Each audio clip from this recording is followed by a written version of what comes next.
Hello Soul Fam, what's up, what it's do? Welcome to K&M Witchery or Readings by K&M, that's me. I am Kat Nicoletta Monroe, for those of y'all who may not know. And this is your 2-in-1 love-based pick a card reading. So before y'all scurry off, listen to what to expect, okay? Because I'm really hoping it's not going to be confusing, but of course, I think it's pretty self-explanatory. Down below, instead of seeing 3 timestamps, you're going to see 6 timestamps because I have divided up these readings for those whom are in relationships as well as singles. So instead of there being one pile or one individual card that we're going to base off energies from, as I typically do, we have whole decks in front of us that are going to have their very own readings. Okay, the ones that are in relationships and couples, I'm pretty much just going to be reading like both of y'all energies, okay? Like give you a bit of like an energy check-in, give your partner a bit of an energy check-in, and of course any messages that are required to let you know what's next in love, okay? So you can be obviously committed, okay, like your boyfriend, girlfriend, or whatever, of course, your genders may be. You could be married, you can be engaged. This is not to include it's complicated, because if you say it's complicated, then I'm going to ask y'all to go into the singles pile, okay? This is for those who know and know, like they know for certain that they're good, okay? Not to say that you can't be good when you're single, but just none of this, it's complicated crap, okay? Nevertheless, if you are single, I'm going to be giving you yourself a general reading and anyone else, should it be applicable. It could be an ex, it could be an incoming soulmate, whatever it is that you need, singles, I got you, okay? But it is definitely going to be more you focused and of course designed to let you know a little bit more of what to expect next in love. Hopefully I explained that well enough. If you're still here, thank you so much. Go ahead and pick your pile. We have the MUSE Tarot, we have the Unfolding Path Tarot, or we have the Transient Light Tarot. Go with your gut on this one. Perhaps maybe you can't take your eyes off of one or two, because you could definitely align with more than one, or you just simply can't get a number out of your head, which will be 1, 2, or 3, okay? So, without further ado, scroll down to the description, pick your pile or piles, and I'll see y'all there. Oh, and please do all the YouTube-y things like and subscribe and stuff. That really helps me out a lot. Thanks! Hello, pile number 1, what's up, what it do? This one is for the coupled up, the committed, the engaged, the married. Y'all know who you are if you're here. So thank you so much for being here. Let us dive on into messages that you need to hear. This card really wants to make itself known.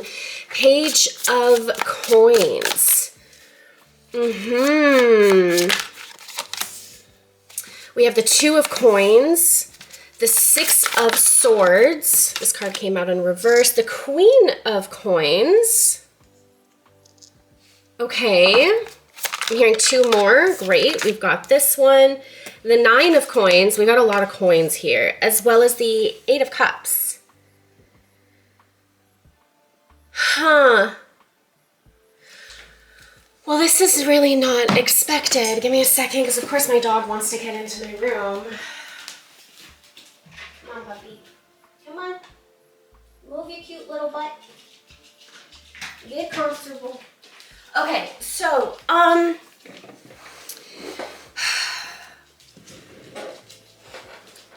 number 1. Correct me if I'm wrong, okay? But when it comes to your particular relationship, perhaps maybe you're thinking twice about it, like whether or not you actually want to be in this relationship. Like it's definitely not officially over because you're here and you're in a commitment with this person, and yet there are these aspects here with the 6 of Swords and the 8 of Cups kind of moving away, an idealization here with the Page of Coins, which is materials, by the way. I'm just calling them what they are as opposed to like what they're named in the deck.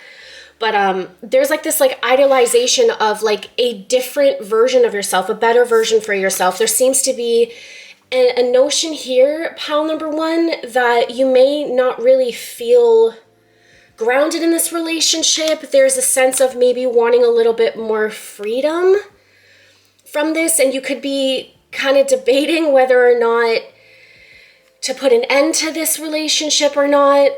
Wow, I mean, if I'm anything but honest in my readings, shit. And so you're kind of in between two places, right? Like, you're toggling. Should I stay or should I go? And yet your mind feels as though it's kind of made up, right? The Six of Swords is definitely about moving away more willingly, taking the decision to shift your perspectives and move, right? Same thing here with the Eight of Cups, but this time it's on an emotional level.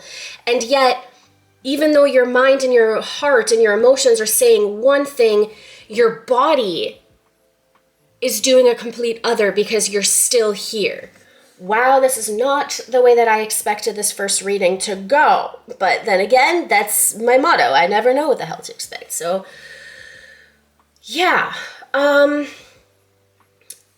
If that resonates with you, then hang tight. Let's see what's going on with your partner. Let's get your partner's energy, please. I just heard oblivious, and my throat chakra just kind of got mangled there. Okay, so you may, pile number one, just basing this off of like my intuitive, yeah, whatever. You may have not spoken this thoroughly with them, or when you had tried, you were blocked. I'm literally seeing someone like crying, like yearning for their partner, yearning for change, and yet not really fully obtaining it. Like, I tried to tell you. Now, this isn't anything to do with, like, at least not the what I'm feeling from this. Like, there's no infidelity or, like, no grand, like, issues, if you will, right? It's simply growing out of this relationship and not feeling as desired, as loved. Like, the fact that Queen of Coins is in reverse is kind of concerning, because it feels as though, like, to be around this person, you have to be dissociated. And, like, it feels like there's a lot of earth energy here. Like, perhaps maybe physical touch is a love language of yours, and yet you haven't been touched for ages, you know?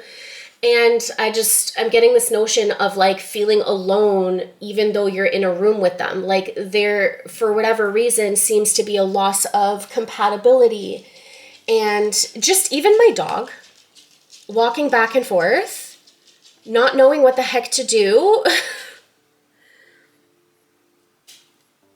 is an interesting metaphor of this too. Sorry, he just really distracted me. That's just my ADHD brain. Jump up, Halo. It's okay. Bubba. Jump up. It's okay. Jump.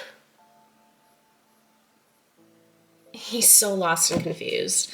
All right, so because I absolutely take everything as a metaphor, and I hope you guys can still hear me as I'm talking, but like, I just had to, like, pick my dog up and, like, throw him onto my bed gently, of course. And he's looking at me like, oh, okay, like, thank you so much. It's like, I think some of y'all maybe need, okay, it's not like I'm gonna sit here and, like, convince y'all to leave your relationship because I'm just a girl on YouTube. Okay, like, I take no responsibility.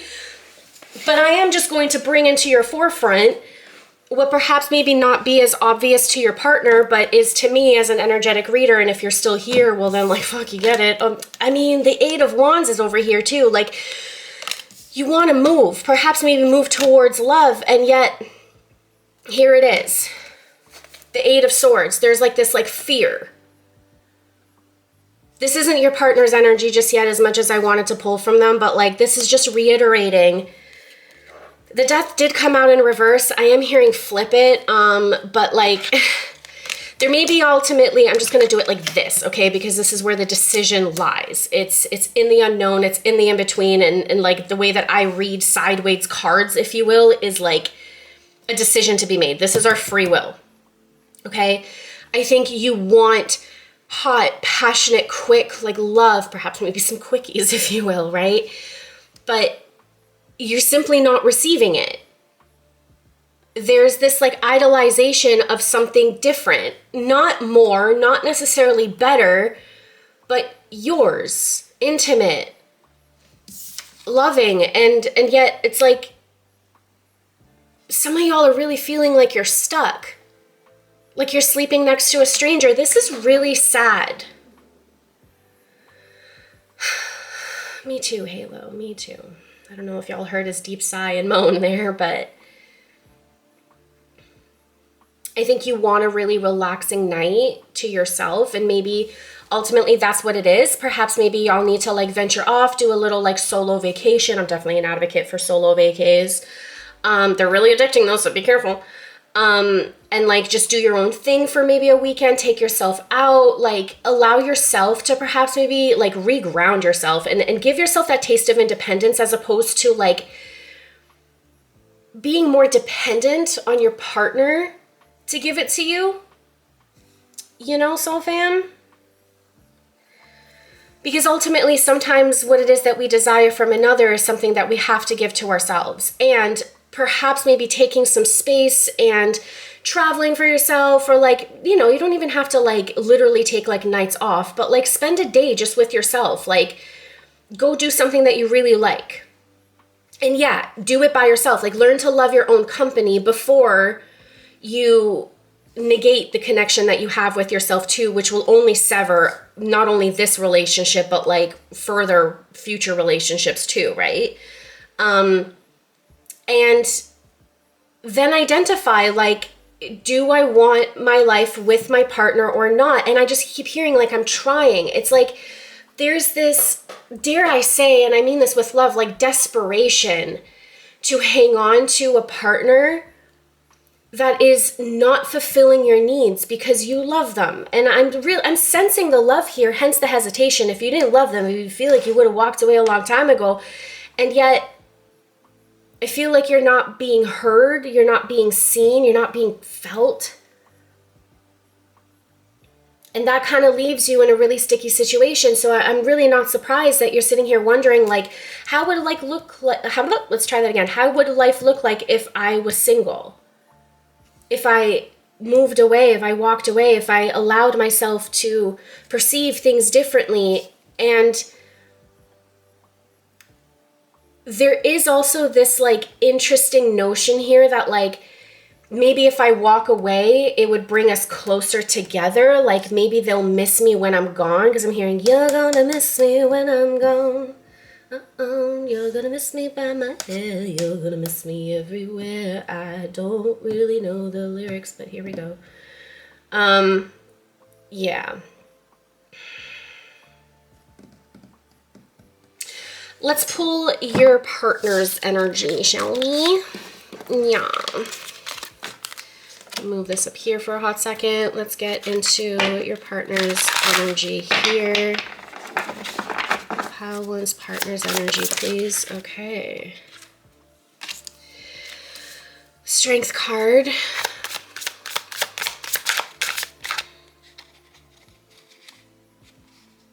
This one, something about that one. 5 of Cups. Very strategic. This one, we have the 8 of Coins. Justice. I heard yes for these two. 9 of Swords, as well as Knight of Cups. Okay. I feel like I need to... There, that's a little bit more clear, right?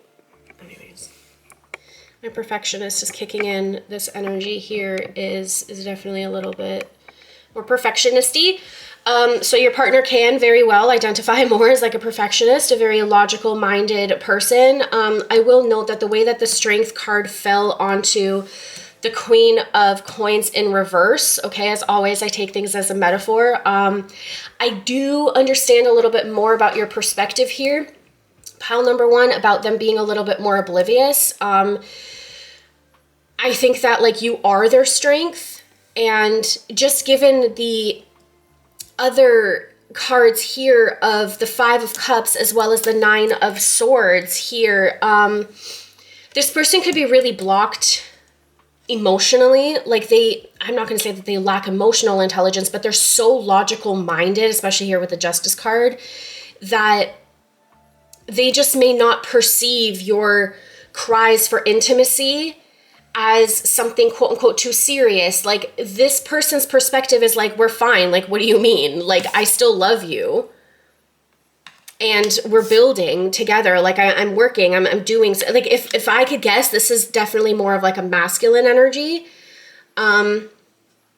that could very well be hindering your relationship based on like personal quarrels and stresses that maybe you don't really know about. And I'm hearing talk to me, but this person doesn't know how to communicate emotions, right? Because logic and emotions, they don't talk. They're two completely different parts of the brain, you know, and then they can intellectualize their emotions all the frick they want. But like, if you're trying to pull more out of your person and you're getting blocked, it's because they themselves are blocked, right? I do want to say, and I'm pretty sure that this isn't really going to make your decision much easier here, pal number one, but I do want to state that, like, I do think that they love you. I'm not doubting that, and I do think that you love them, but I also think, especially because, like, this card falling on this card is kind of giving me a little bit of, like, energy vampire vibes on, like, a subtle, accidental, like, inadvertent way, if that kind of makes sense. It's like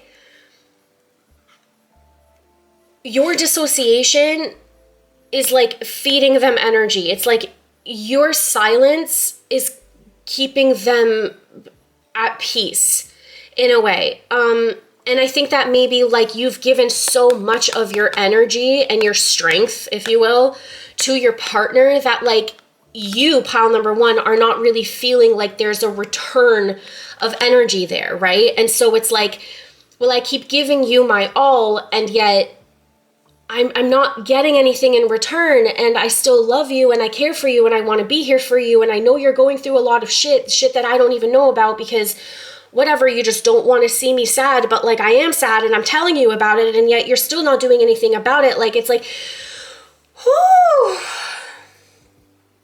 What a mixture of energy here.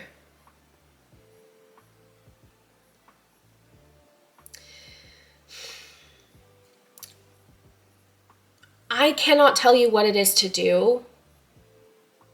Even if you were to book a reading with me, like I can suggest certain things based on like personal bias. But even that, the ultimate decision whether you should stay or go needs to come from you, soul fam. And my best recommendation is to, again, take some days and time just for yourself. So you can detach a little bit more from your partner's energy, not because you're detaching from the person, but because you're detaching from this, like, the outcome of whether or not you're going to remain together or not. Right? Like, this is the part that you need to let go of, because I think that, like, y'all both have a vision of things working out together, and yet it's not being communicated properly. It's not being showcased. This person thinks everything's all right, and the only thing that's not all right is whatever it is that's going on within them. Could be with work, could be with money. There's something like very materially based, right?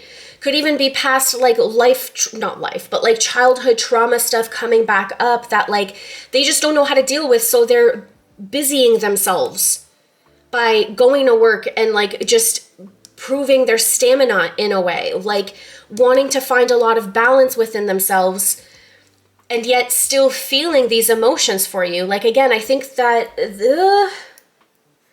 there's a lot of shit that's unsaid between y'all. And I keep hearing, like, should I stay or should I go? So, fam, I cannot answer that for you. I'm just a girl on YouTube. With all due respect.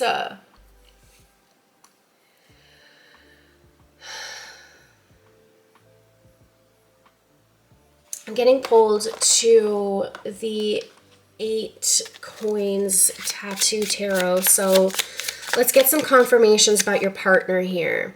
Yeah, the Ace of Pentacles. They're diving themselves into work right now. I feel like stability is like the name of the game. Oftentimes, like we can definitely relate to this. Like when we feel like our world is like in a disarray, we want to control as much as we possibly can. So they're taking up every opportunity to perhaps maybe pick up more hours at work or like fix things in and around the house. They could be like avid like cleaners or something, right? They could really be working out. Like anything that is of the physical realm, they are putting that in place of actually speaking. Because like just notice how the coin is in this person's face, right? Like it's like the material, whatever it is that they're working on, is blocking their words, their thoughts right now.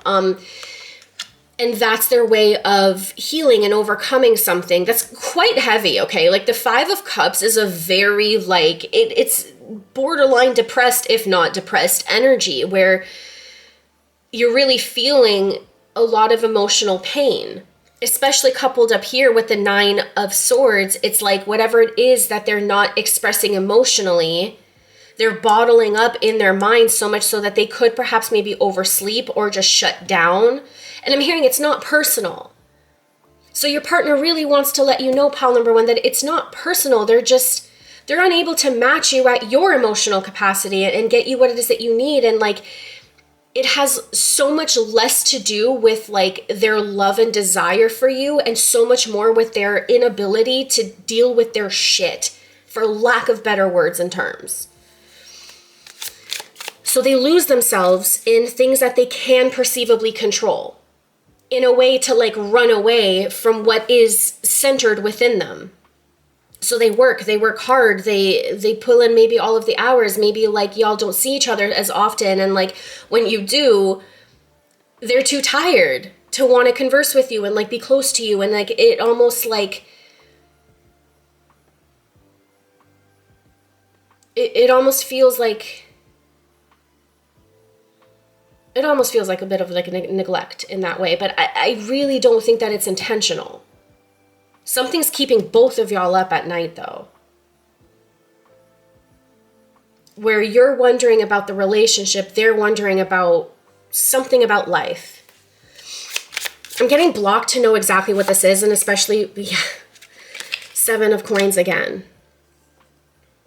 I'm getting blocked as to what it could potentially be. So I'm just going to respect, you know, a stranger's privacy there.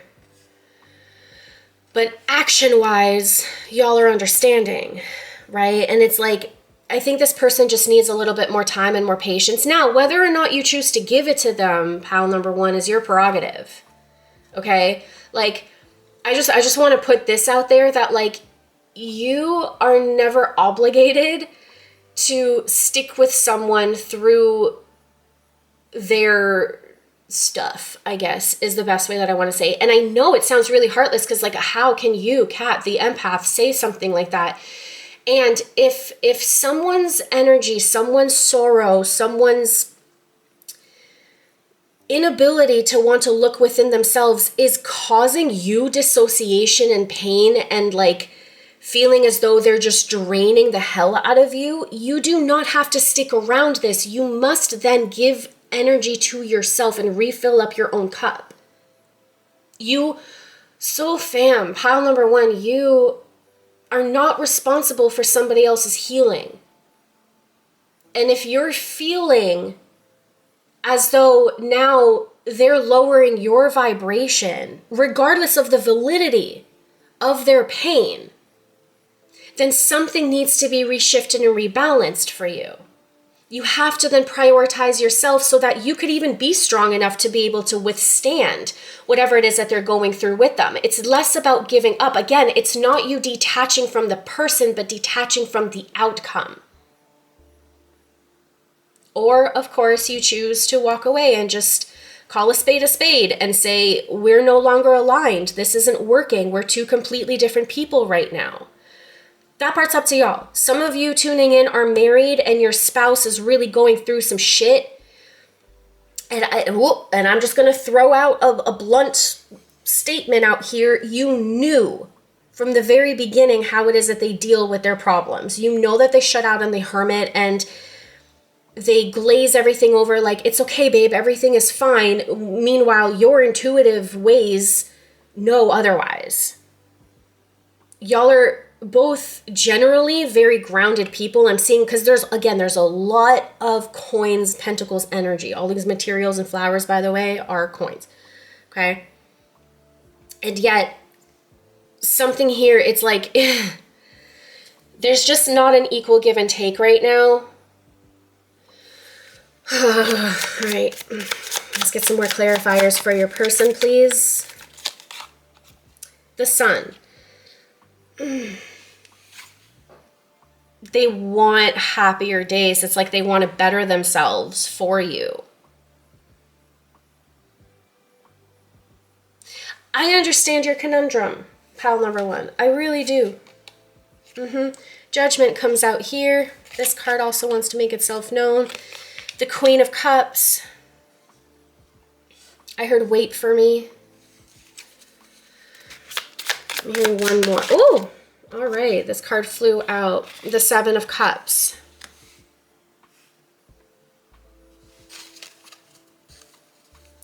I'm just going to leave that for the middle here before we get some clarifiers in for you and conclude it. All right. Ugh. I'm literally just like rubbing my temples in like some stress, because how can you be there for someone who in so many ways is unwilling to be there for themselves? And I think that like what's happening here is you are both putting each other above the other, but expressing it in completely different ways. When you should, at this point, put that energy and healing and attention onto yourselves in order to heal, in order to evolve, in order to regain your strength and stamina, and then come back together. You know, it's like you're sitting here going like, well, what can I do? I want to be there for you. And I'm just going to like overpour to the point that like your misery is going to cause me some disdain. And now I'm thinking about walking away in total. Like my body, my heart, my mind is saying, you got to go. Like I have to leave. I can't be around this anymore. It's exhausting me. I'm sad because you're sad, and yet you're not letting me in enough to help you. And yet this person's like, I have to make out so everything is going to be okay. So we're really going to work out, and like life is going to be good, and we're going to grow old together, and we're going to have all of these kids, if not already, and everything is going to be perfectly fine. And I really love my person, and I'm going to do everything that I possibly can to keep the external reality really good and meet everyone else's expectation, except for actually healing my own shit, because something's fucking coming up that I am actively neglecting myself to feel and process, because emotions are hella fucking uncomfortable.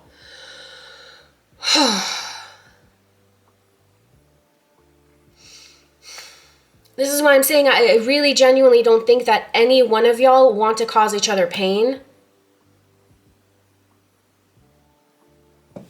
And yet you're causing yourselves pain. This is us taking accountability right now. You're causing yourself pain by not actually doing some of that shadow work, if you will. This person really needs to do a lot of shadow work, and you need to welcome a little bit more love and life into your fucking existence.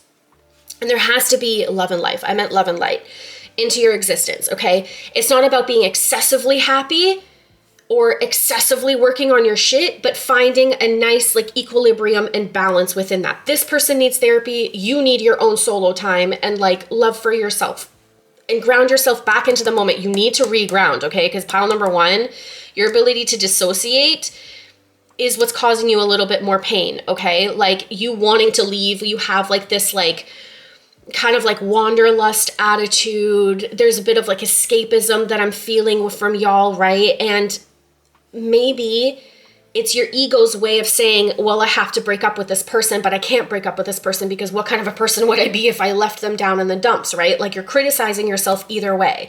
And yet, perhaps maybe if you, again, offer yourself more time, more love, I'm going to keep this here because,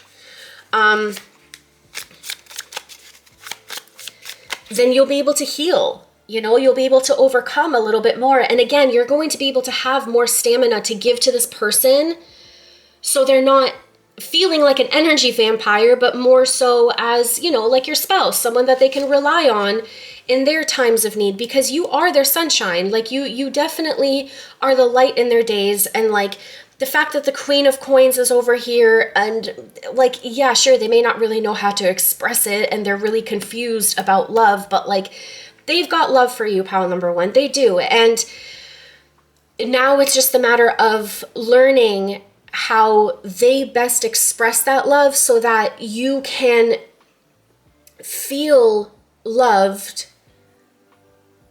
by the way that they're able to offer it. Like, this is definitely a mismatched love language style.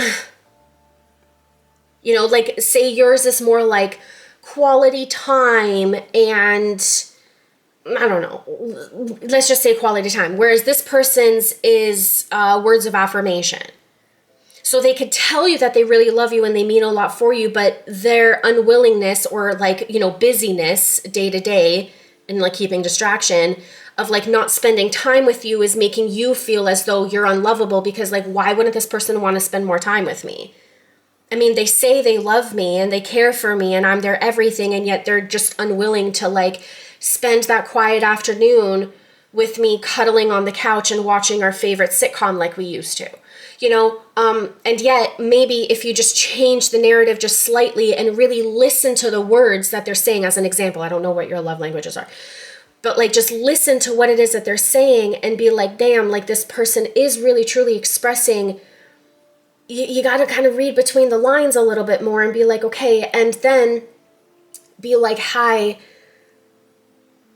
I hear you and you're saying all of these things, but I'm not feeling you. And I would really like to spend a little bit more time. Like, there's also something here where it's like, you may try to explain something to them, but like through your own love language.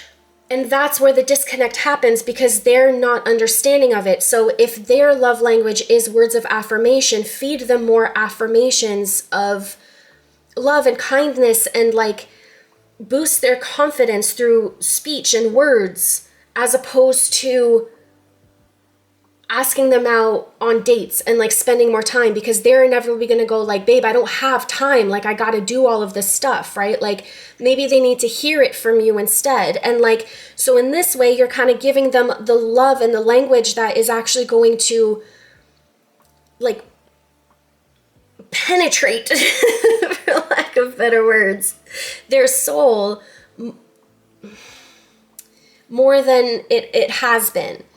And also spend more quality of time for yourself. Like, sometimes it's honestly about giving yourself the love languages that you seek, you know? Because the Two of Swords here in the middle, I mean, like, there's a lot of underlining stuff that we had already talked about. Like, it does make sense, but like, I genuinely, as a third party person, okay, I can't even speak. As a third party person, I genuinely think that this person really loves you. They do. Now the Seven of, I think these are Wands, comes out for you too. Like, I definitely feel as though perhaps maybe there's a little bit of like passive aggression coming from y'all, just because you are absolutely exhausted. You don't really know how to deal with them. And yet the Ten of Cups is here for you too. Like, you desire love and commitment. And like, so how can you have love if you're unwilling to really truly receive it in a way that is compatible with your partner? Like, this is by no means me saying that you're selfish, pal number one. This is me bringing to your forefront a conundrum and miscommunication, you know? Because y'all both want love. Yeah, there's the Knight of Swords. So perhaps maybe with the Knight of Cups here and the Knight of Swords here, like maybe swap the examples of love languages that I said, right? Like whatever it is. Again, I'm speaking very generally here. Ace of Wands. Perhaps maybe initiate some sex with them too. You know, that could also be it as well. Like if you're lacking intimacy and like feeling as if you're touched, like go ahead and like strip for them, like have fun, like just sit on top, like do your thing, like sexualize it a little bit more. Like, sorry, this, I know, hopefully I'm not about to get flagged, I probably am, but like give yourself in a different way, because trying to be there for someone emotionally who is incapable of opening themselves up emotionally isn't really working. So what if you express yourself physically, passionately? Turn on some music while you're cooking and just kind of dance around and like be that sunshine for them. You know what I mean? And ignite them in a different way, as opposed to like overflowing your cup or overpouring your cup so much that you drain yourself entirely trying to be this person's therapist, when like that's not the role that they want you to play, pile number one. They want you to be their light, their sun, and yeah, like no freaking pressure, but like that also means that you have to prioritize yourself and like be that light for yourself too. You know? I'm really hoping, pile number one, that this is helping y'all out, because this is intense in like a beautiful way, I want to say, because like the love is still absolutely there between y'all. It's just miscommunicated right now, based on shit that is unspoken or unfully understood, because both want each other to be happy and in love. And yet you're not feeling it just now because you're going at it differently than perhaps is preferred for the other person. And this is where y'all mirror each other, by the way. Again, you are not responsible and he is not responsible. Y'all are both responsible. Like this is mirrored. It's mirrored. So again, whether or not you choose to stay or go, that's your prerogative.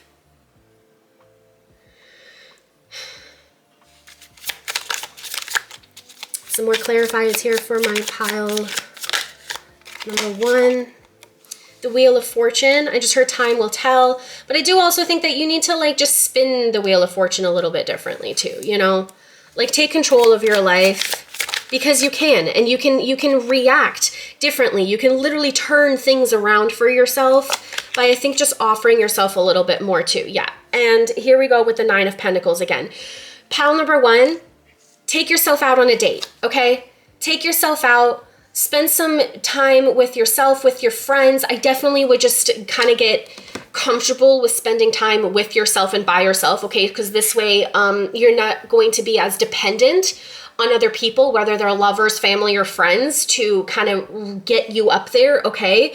And thus you're going to be able to overflow onto absolutely everybody else, okay? So what's next in love is, well, let's find that out. What's next in love? I want to say that there's going to be more love and healing and like coming togetherness between you. Like I keep wanting to do this. Maybe someone's going to be clapping for you. I don't know. Like, yay, spirit, like you did it. But what's next in love has to be you pouring a little bit more love into yourself. And while this person learning to do the same for themselves, and yet both doing it differently. You know? Because the way that you're showing love to other people is negating yourself, and the way that they're showing love to other people is negating themselves. So what's next in love is a choice on how to deal, on how to heal, and how to overcome, and whether or not you even want to. I think you do, and I think that you're still here in this relationship, pile number one, because you love them and you want to be there for them and you want to see this through. And yet you are fucking exhausted. So turn it all around for yourself. Love on yourself. Because believe me, you pouring more love onto yourself is in fact healing this person too. It just may not be as obvious to you right now. And of course, I am hoping that whatever it is that this person is going through that's coming up unconsciously, that I'm even blocked from too. So like they may not even freaking know themselves, to be completely honest with you.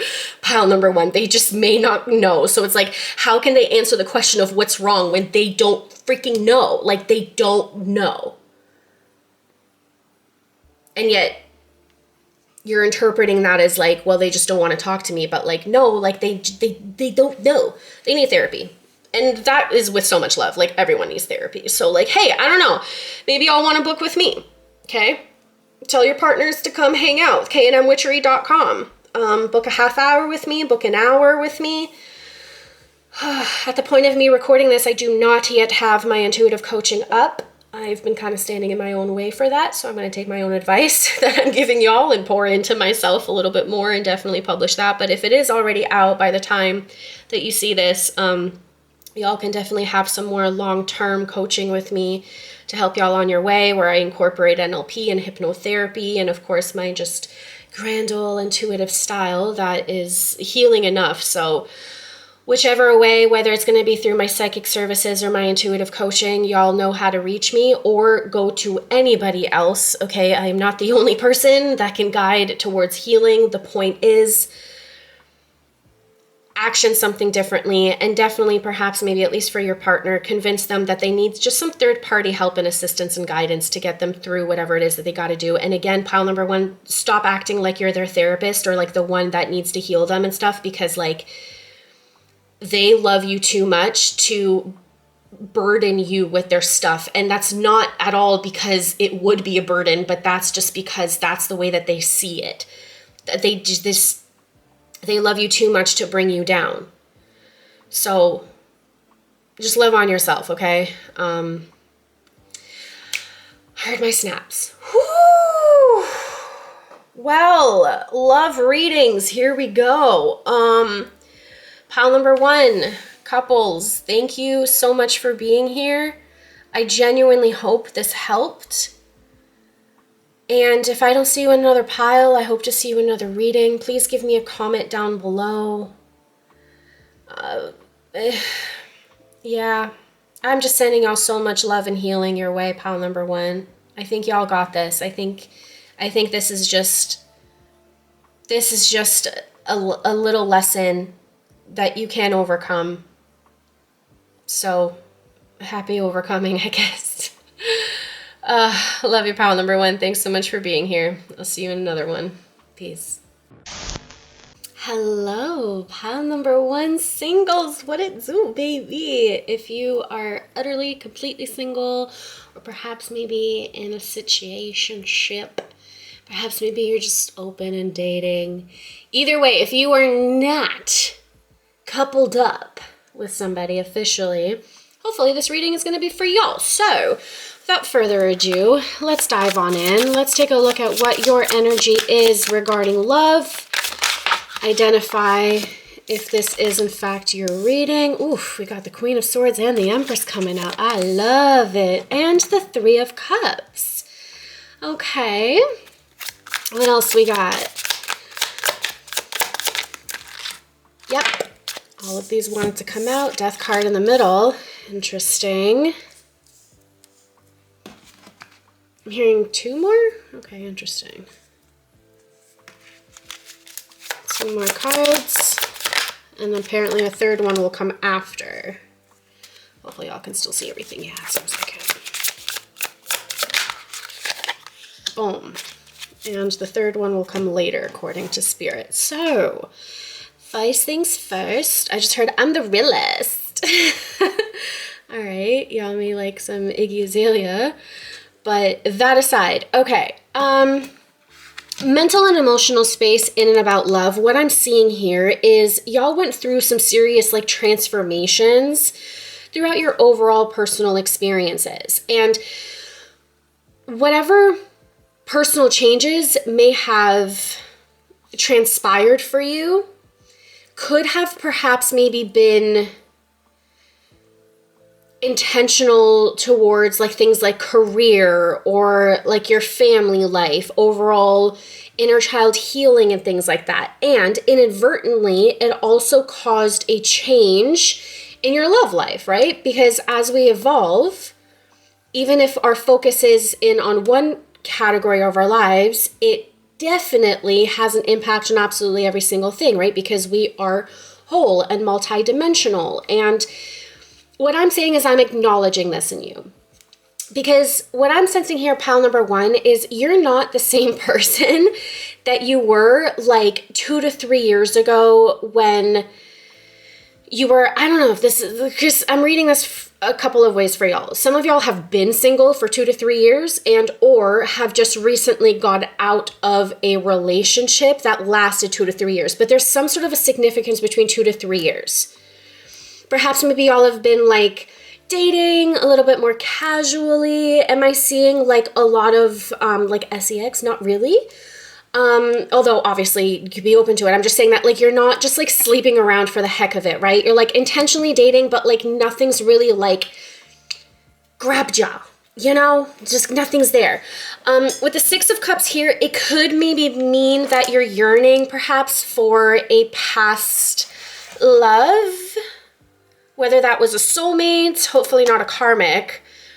And yes, there's a difference between the two, okay? Both soulmates and karmics teach us self-love, but how they teach us self-love are in two different ways. Soulmates cater to our growth in a really positive way. They uplift us. And karmics, well, they create a little bit more chaos and turmoil to teach us ultimately the same thing, right? Now, that's why I'm saying I'm hoping it's not necessarily karmic, because soulmates can turn karmic if we choose not to walk away once the quote-unquote contract has been like completed, if it is completed. For y'all, I mean, you're single, so respectfully, it was completed, right? And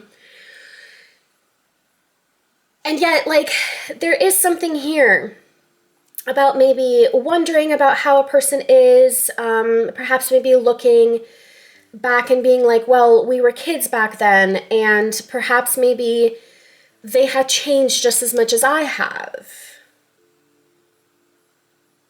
This death card here is really screaming ego death for me. Y'all have absolutely changed your perspective around love and how you show up for love here with this Page of Cups.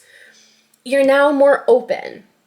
What I'm saying is your past experiences, despite what we see on the outside, and I'm going to touch on this top layer in a hot second, but it hasn't turned you cold. Or maybe it did, and now you're going more lukewarm. You know, I'm really feeling like an open energy. I think pile number one, y'all are really truly ready for love. You want the Ace of Wands here, inspiration. You want to be mentally stimulated as well. Like y'all could be fellow sapiosexuals up in here, where it's like, I just heard air Venus. So your Venus could be in Libra, Gemini, or Aquarius, which basically means that I'm a Libra Venus myself. Like the way to our hearts is through the mind. Like we like to be mentally stimulated. We like to be attracted to how a person thinks. And I think y'all are really open to that. I am also hearing demisexual, which is essentially being emotionally attracted to someone before you can actually like really truly be into them, you know, like they gotta, yeah. So anyways, I relate. Pile number one. Nevertheless, y'all are looking for something much deeper than physical, because not a single coin is out here. There's no pentacles, which means that y'all are really searching for that depth, especially because of the transformations that you had undergone and really learning from the past. With the Star card here as well, it's like perhaps maybe you're holding out and you're wishing for your perfect match, you know? And that's not to say that you're not going to be open for imperfections, but you want to grow with someone. Again, y'all are looking for depth as opposed to just some shallow connections and one-night stands and things like that. Like, what I'm sensing here, pile number one, if this is your pile, y'all ain't interested in casual flings, things that just don't offer you any substance. And so, where the Queen of Swords comes into play is you essentially Okay. I'm not necessarily sensing that you're very cold because, again, you're warming up, but perhaps maybe people could sense you're a little bit more withdrawn. That you're, okay, this is people's perception of you that I'm picking up, that like it seems as though you act as if you're too good for people. But really, you just have a higher standard and are unwilling to accept less than what it is that you know you deserve, based on all of the work that you had done on yourself, pile number one. Why the heck would you slum it back down? But people kind of see that as like, oh, they're not interested. They're a little bit more, again, like, I just heard goody two-shoes, okay? Just like closed off, more stoic, I guess, is a really good way of looking at it. Even though the Empress card is here as well, which says that like you're open to create a life that is desirable by yourself, you know, and not like by yourself as in like single forever. I just heard celibate though. So like perhaps maybe you're completely abstaining from the deeds. But you're like, I'm going to create the life for myself that I really want for myself. And that includes the partner. And what's really cool is the Three of Cups coming in here could absolutely speak on like third parties, if you will. But the Three of Cups ultimately is in and around like friendship and community. And I think that y'all have like this really wonderful circle around you that offer you a really beautiful balance. You have acquired the right types of friendships around you that give you the peace that you need. Like, you're not lonely, you know? And oftentimes people really truly confuse happiness and purpose, you know? Whereas like happiness is truly cultivated from within. And I think that y'all have really done that and thus have found your purpose even while you are single. Like the audacity. I'm super relating to pile number ones right now. And so I'm hearing like, why settle? Now the Three of Emotions could very well also be, because I gotta say this again, that like you could be kind of stuck in between a crossroads, like a fork in the road. Like, should I stay single? Should I maybe consider talking to an ex? Because again, there's something here about somebody. Maybe that's the clarifier that we got to pull in a minute. Or do I go a completely other way, like entirely? And maybe welcome in a new suitor, if you will. Whatever it is that you're manifesting heavy though. Like, there's a lot of heart space manifestation, head space manifestations, really looking within, looking through the past, looking to the future, transforming and transmuting. That I think that like, should you be looking at an ex, soul fam? You're really hopeful that they had done that inner work as you had. Because there's this like false facade as well with like going back to previous partners, because yeah, like if it didn't work out the first time, then you would be foolish to try again, or perhaps maybe there was multiple times, not just once, right? But people negate to truly consider that like people can change, and you are absolutely proof of that, pile number one. Like if you are able to change your behaviors and aspire to be better, why can't somebody else? Now, these small kind of doubt, I guess, that's sprinkled in this that I'm picking up is whether or not that is you potentially falling in love with, well, a potential of somebody. Because I'm sensing that you don't really know. And we're going to get a bunch of clarifiers and shit. But like, there's a lot of questions here about that ex. So, I mean, in this reading, let's pull some, and yeah, let's figure that out. So what is the clarifier here for the Six of Cups, please. I heard flip, so we'll wait. There it is, the moon. Okay, so likely someone that you're not exactly in conversation with, okay? There's something about like a recent full moon or one that's coming up, I don't know, but the timing of like a full moon has something to do with it. Could very well be someone that you've gone through a lot of phases with, like they've seen you in all your forms and or have really witnessed you go through a transformation. And based on like your enhanced intuition, I definitely am picking all of that up here for y'all. You can kind of hear and feel and see them thinking about you. You know, it's like however it is that you intuitively connect, you have like this like really spectacular bond with someone from your past.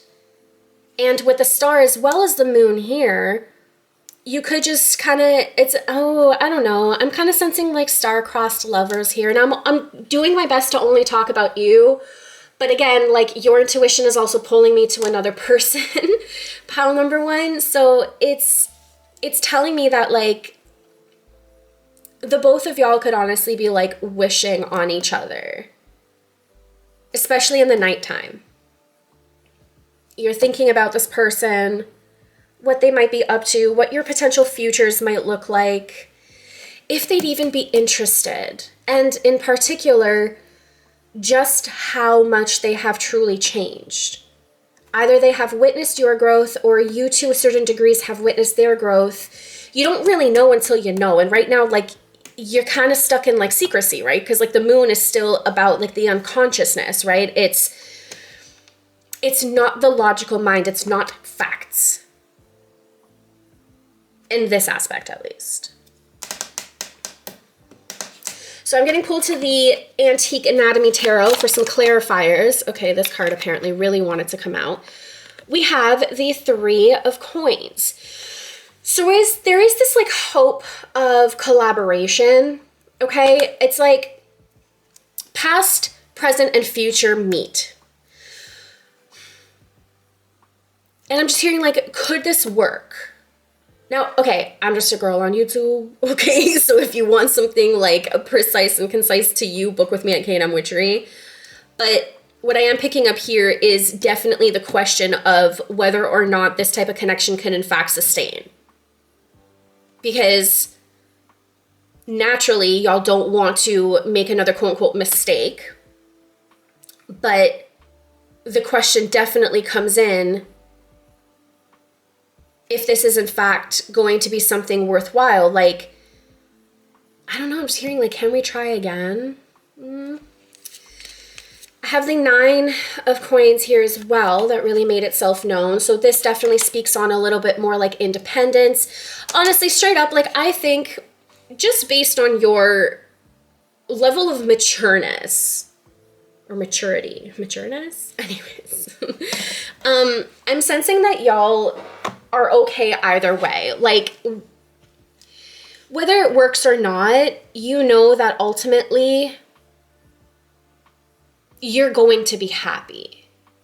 But yet you can still hope and wish for your 10 of Cups, right? But like, if it's not here right now, I'm just saying that like, it seems that pile number 1, you're willing to wait until you really truly know. Yeah. So let's get some more insight about this like past lover or whatever the heck. The Hanged Man. Some definite forms of stagnation. Like what's really freaking interesting though is the Hangman is actually upright in this card as opposed to him being in reverse as usual. So this kind of seems that like y'all have come full circle in something or another. There's a reason why perhaps maybe you're opening up to a opportunity with this past lover, if you will. And again, it's seen through a really mature sense, but I'm also sensing that this is something that you're not, or both of you, are not exactly like opening up too much about to other people because I don't know, there's something here about like there being like a sanctity of like trust and like whatever transpired in the past with y'all may just have false perspectives and opinions. Because again, like I'm hearing like different reiterations come in of like, well, they're your ex for a reason. And like, you know, it's like, well, it didn't work out then. So like, how much can a person really change? And like, what makes you think it's going to be different now? Like there's kind of like these opinions where it's like, pile number one, you're unwilling to allow your ideals of what could be based on the opinions of others who are still stuck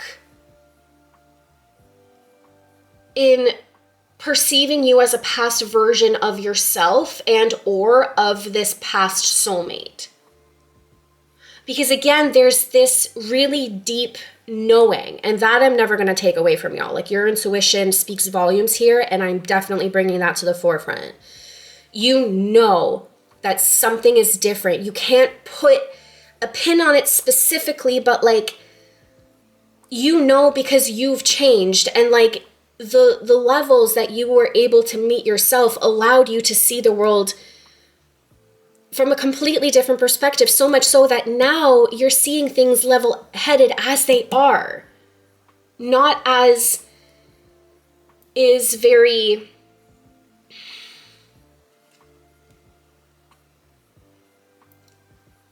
I don't want to say like traditional or something, but like it's definitely outside of the norms, you know, like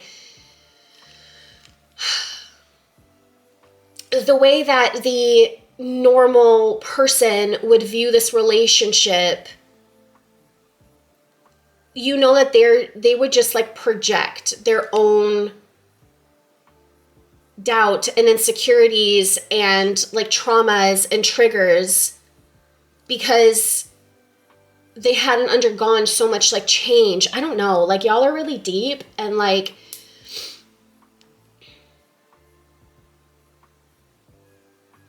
there's this, it's an unknown, unwritten, unspoken knowing and sense that there's something still here.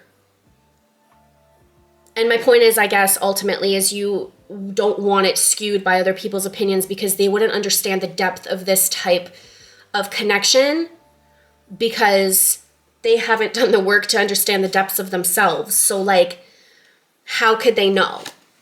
You know? The Ace of Wands comes out again. Oh, no, excuse me. The Page of Rods, I think, is the Page of Wands. Yeah, my bad.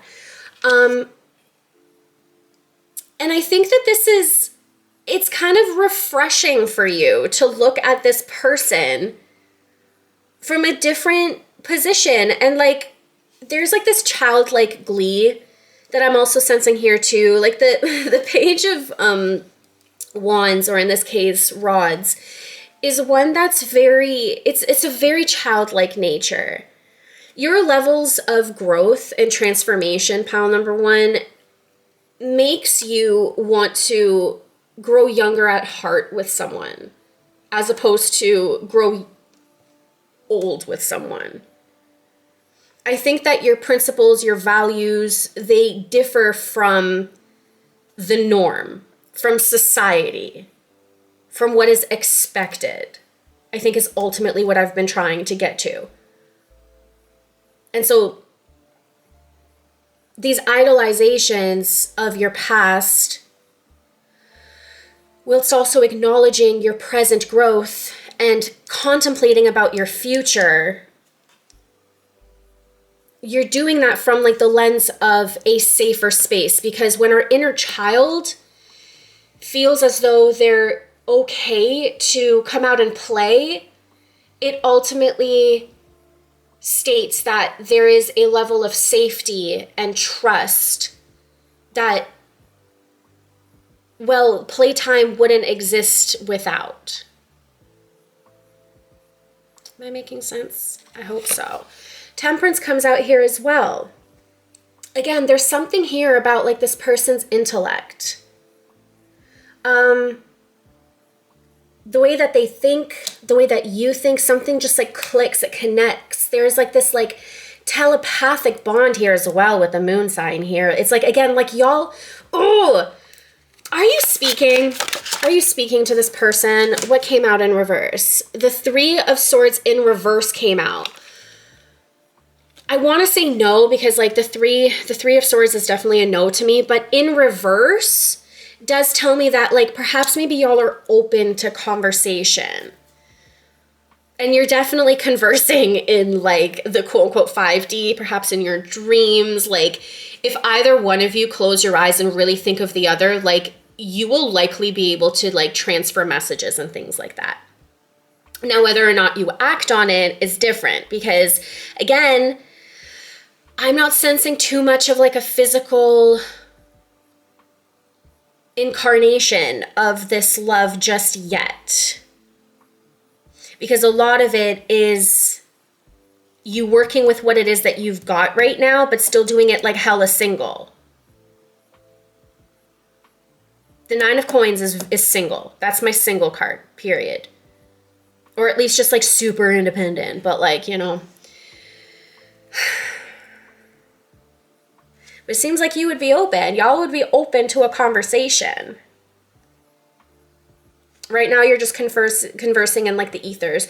I don't know. Okay, I don't want to say this exactly because I'm very hesitant on people's misconception of this particular type of connection. But this could be a twin flame type of a bond. Okay? That's all I'm going to say on that. If that resonates, great. If it doesn't, great. It's cool. Moving the fuck right along. Some of y'all just needed that conversation. Or, yeah, I mean, some of y'all need a conversation, but I meant to say a confirmation. So that's that situation here. Let's change dynamics here for my pile number one, okay? Because I'm going to follow my intuition on this. Say you don't entertain this, and like we're not done with this just yet, but like say we go that opposite direction, right? Like perhaps maybe a new soulmate, if you will. What would happen? I just heard no. Okay, so this is the bottom. Okay, so this card wants to come out. Okay, so we have the Ten of Coins as well as the Wheel of Fortune. Interesting. Tell me more. This card wants to come out. Okay, so we have the Knight of Swords. We have the Judgment. And just full transparency, I don't think that Spirit's actually answering the question that I wanted to go a different route, because I don't know if it's just your energy and you've just decided that like this is your person and that's what you want it to be, but like this isn't somebody new, just so you know. This is this person.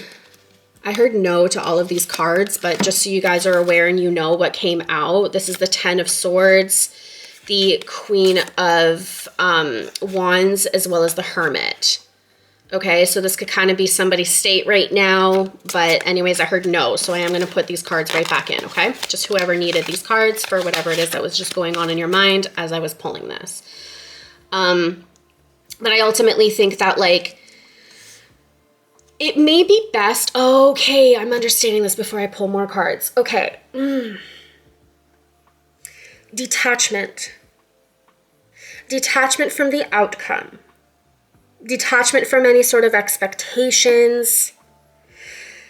Definitely detaching from other people's opinions about you, about your partner, or, well, interesting that I said that, about like that person, your ex, whomever.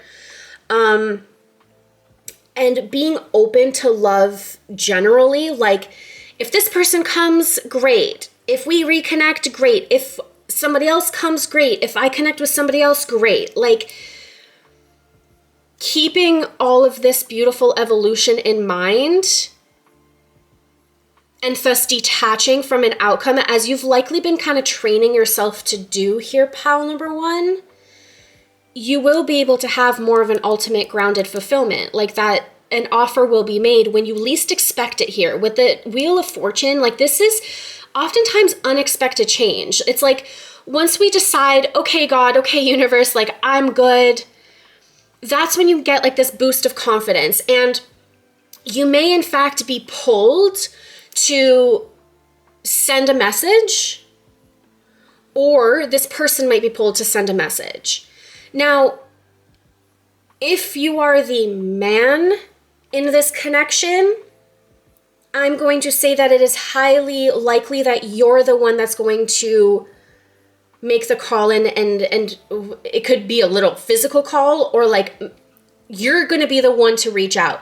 Now it's interesting because as soon as I'm saying that, it's like I'm blocking myself from doing that, and my heart space is like, oof. It is the man in this connection that is going to pursue. And I heard this is the way that it's got to be. So whenever, and if you are a female tuning in, hey, what's up? Give him the opportunity to take as long as he needs, hopefully not too long, because like someone else could come in, right? But like, but as long as it takes, I mean, detach from a time, detach from a place, detach from a possibility. Like, y'all could literally be on, like, opposite sides of the world, okay? Like, just take it from someone that's like me. I moved from the country that I was, like, raised in, and all of my friends and connections, and, like, everyone is, like, back there, and I'm all the way across the world in Europe, uninterested to make any new connections, and yet the possibility is always there, because who knows? Like, you can meet someone anytime, right? But the point that I'm making is that, like, no matter how far y'all are, detach from that. No matter how there could be an age difference, detach from that. Like, it's so much less about societal norms and so much more about really truly identifying what it is that you want. And there is something about a masculine energy coming on in to pursue. And with the Page of Swords here, this could be a very like minor type of conversation. It could be a text. It could be, again, a phone call. Something that is really insightful, I want to say, because like the Page of Swords is really open to research, okay?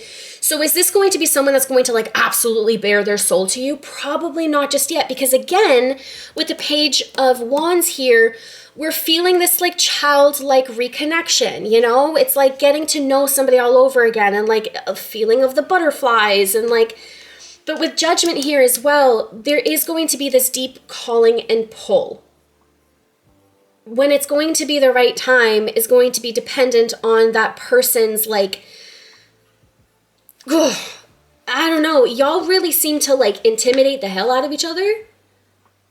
Probably because you've never felt like this sort of like telepathic, like mutual understanding.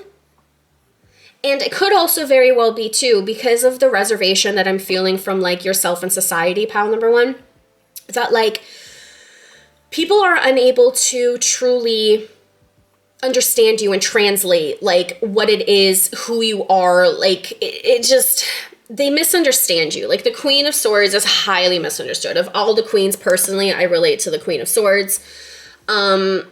It's like you can say one thing and someone's going to be like, oh, this is what you really mean. And they're going to completely butcher and like misconstrue you. And you're just like, no, like I said what I said. Like, I don't, what are you talking about? And like, I think you pick and choose your words wisely. You choose how to spend your time wisely. Like, you're not one to like waste connections, whether they're with friends, whether they're definitely as far as loves, like go with other people. Like, it could be brief, it could be fiery, but like right now, again, I'm not really sensing y'all being very like sexually casual with other people. Like, you want depth. And people see that as really cold. But when it comes to this particular person, the Six of Cups, like there's someone from your past here that you're also envisioning a future with, because I'm getting pulled to this little tiny like thing over here, this little lady. That it's like the future's kind of really far and it's unknown, and yet like there's, I don't know, I'm picking up a really interesting pull from y'all.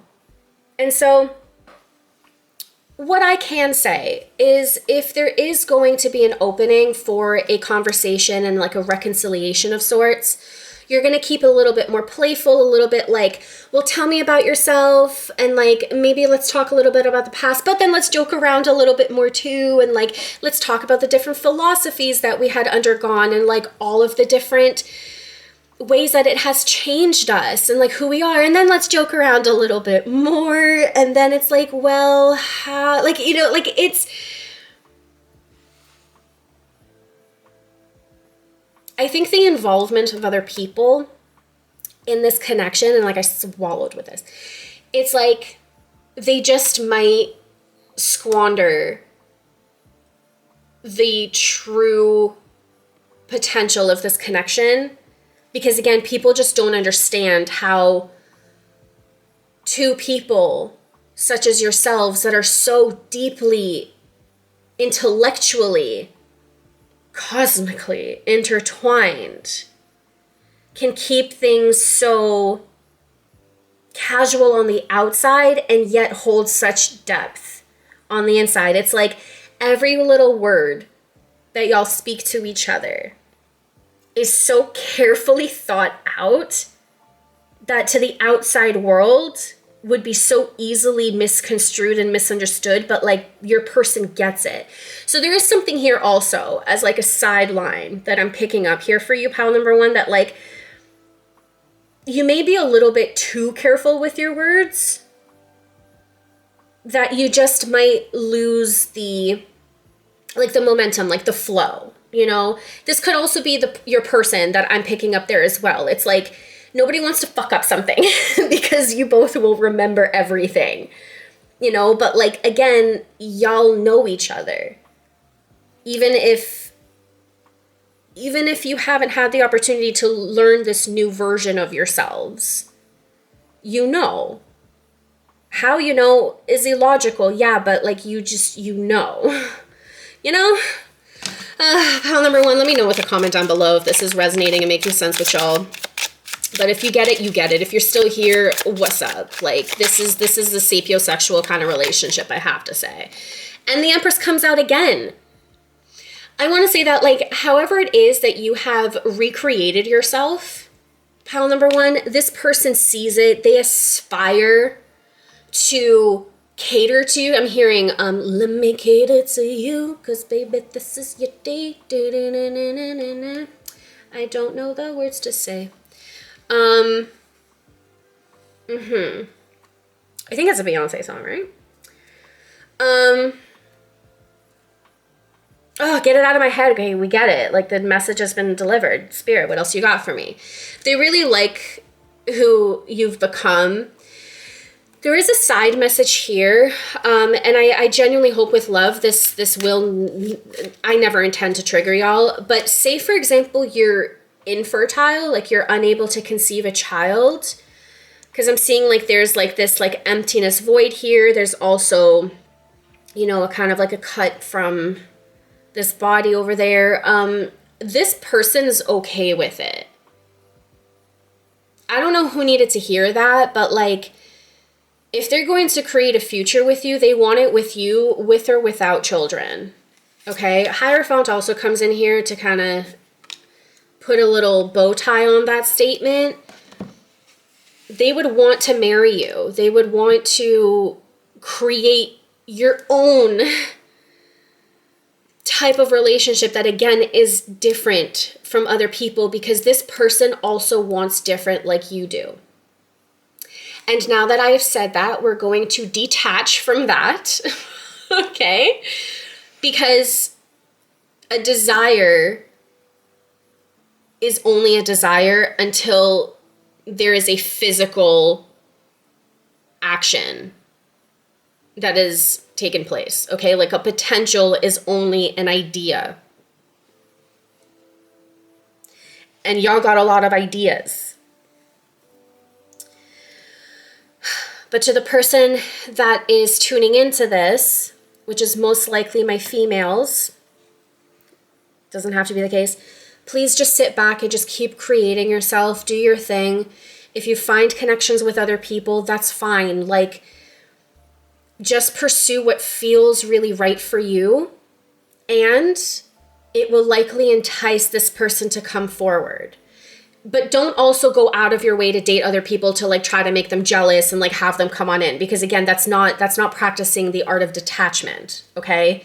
It's you just being in your Empress mode, okay? And you just creating the life that you want for yourself. And if you are a masculine, tuning in, okay?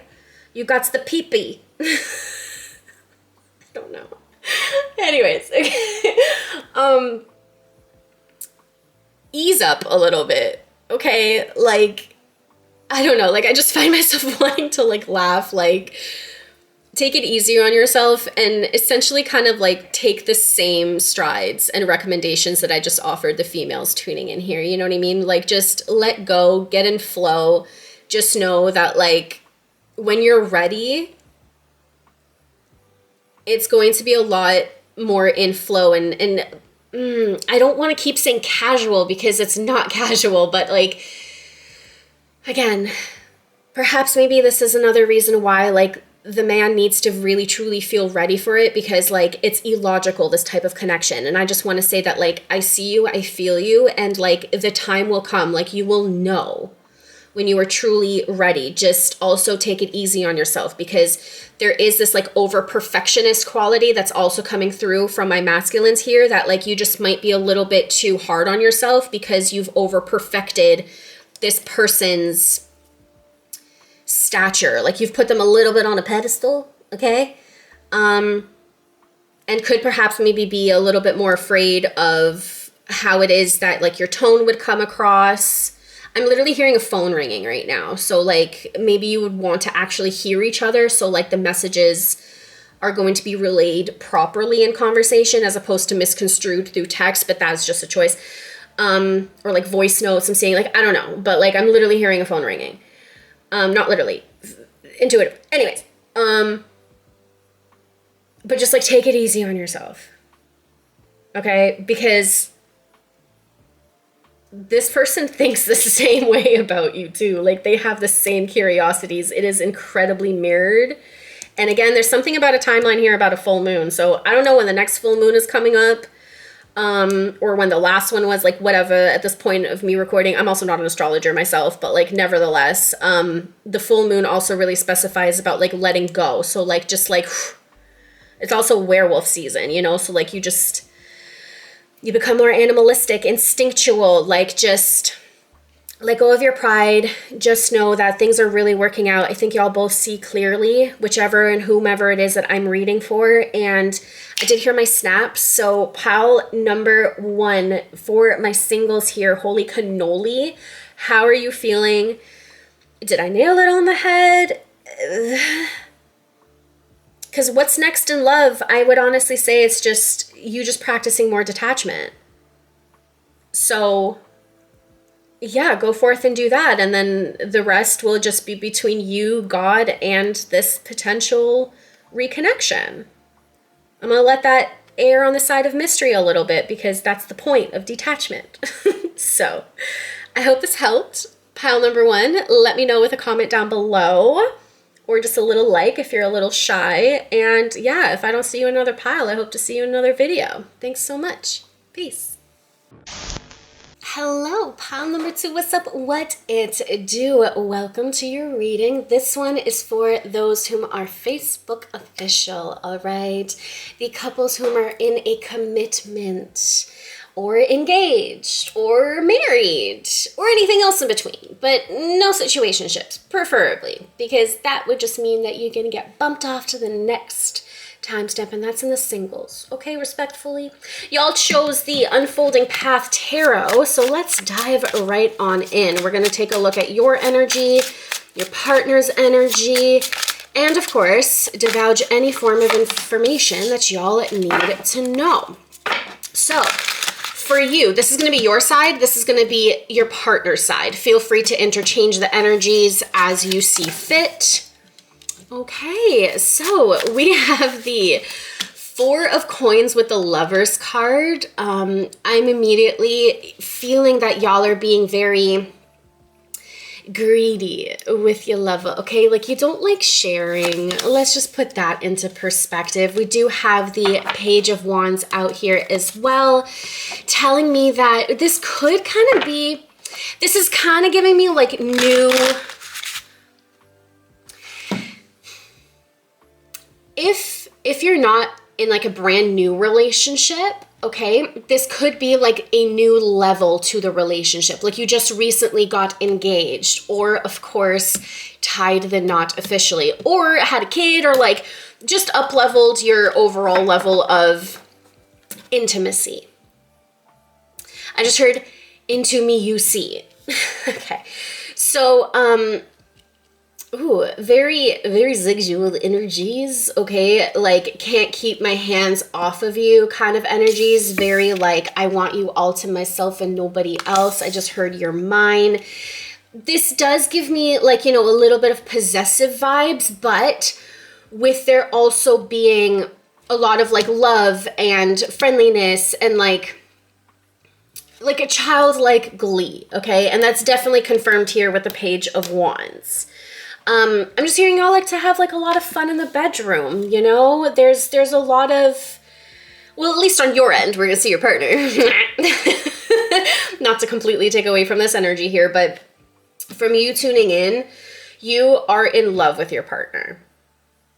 You really are. And I'm even sensing that like when they're not with you, like say they're elsewhere, right? Like they're out with their friends for the night, or perhaps maybe out on business and like staying somewhere else, and you live with them, you could literally just be like hugging your pillow really tight, like thinking about them. Or of course, if you're not living together, then you kind of have those moments to yourself where you're just like cuddling your pillow and like perhaps maybe like daydreaming it was them or something. Like it's kind of feeling, it's giving high school crush. You know, it's cute though. It's cute. I like this energy. I really do. Y'all could have also been together for a really long time, but never lost the spark. That's what I'm saying. Like, you could very well already have taken like all of the steps towards commitment, and yet you still love them like it's the first time, I'm hearing. And that's really lovely. What else we got? Oh, okay. There might be a bit of a fear of loss. You know, like you love them so much, you want to hang on to them that you don't want to lose them, okay? 10 of Cups, and I'm not surprised because you're really happy. So, pile number 2, if you're tuning in, there may be a little pinch of like self-worth that we got to work on, okay? Because if you're a prize and you believe that you have obtained everything that it is that you really desire in a partner, lest we just don't self-sabotage is ultimately really what I say, okay? No self-sabotaging. It's okay to love someone very deeply and want more of them, and then it's another to like have more of an anxious attachment style, okay? Where we're almost over expecting the partner to extend their time and energy and affirmation and all of that, so much so that like without even a tinge of attention, you're like, but do you really love me? Like, are you cheating on me? Are you gonna leave me? Like, are you sure like this is what you really want? Like there's like this like level of like reassurance, a consistent need thereof that I'm kind of sensing here with the 8 of Swords. If that does not apply, because I'm reading for a whole bunch of y'all and I'm just a girl on YouTube, okay, so like bear with me. It could be that like y'all kind of had a dream of a breakup recently. That's kind of what I'm seeing. I'm giggling because dreams aren't as linear as we perhaps maybe would reiterate them. You know, like when you tell somebody about a dream, you tell them about the most linear story. This is what happened from front to the end, and like, yeah, some things don't really make sense, but like, here's the full storyline, right? Whereas our unconscious mind is actually just like, think of like a ball of yarn, you know, like, yeah, there's a start and an end, but it's kind of difficult to unravel everything because it's mainly about all of the symbolisms. Now, the way that I'm like giggling and things like that is because usually a dream of like a breakup or like a conflict with a partner actually means the reverse. that things are really, really good. You know, it's just sometimes our unconscious mind relives certain memories or experiences so that they don't actually happen in the real world. You know, it's like a really interesting way that our intuition and our unconscious mind keeps us safe. So don't be too stressed out about it, personally speaking. Now, obviously, y'all can book with me at knmwitchery.com to get something more concise and precise. But like from what I'm seeing here, the overall energy is one that is abundant, that is giving y'all like a kind of forever and after, basically like a really rare kind of love. So I understand why you wouldn't want to let something like that go. Oh my goodness, why do I keep knocking my camera? I get it. And I'm just saying, like, never allow your fears of losing somebody be the thing that actually has you lose them. You know what I'm saying? You know what I'm saying. I'm hearing this one. And then the Nine of Pentacles comes out here as well. So kind of really similar to pile number one's couple reading, but not necessarily. It's really important for you to give yourself a little bit more of your time and your energy and things like that. If there is any distance in between y'all, like, make sure you're filling up your time with your family, with your friends, with your hobbies, with things that you really like to do, things that better you, you know, perhaps go to the gym. Honestly, even go to like the movies by yourself or something, right? Like, there's no reason that you need to be totally caged in with like overthinking what it is that they're doing and like consuming yourself with how they're doing, how they're feeling, what's next. And like in the periods that you're not in communication, and I'm going to dive into your partner's energy too, because like I want to know what the heck is going on and like why you're feeling like that. But like, yeah, give a little bit more to yourself, you know?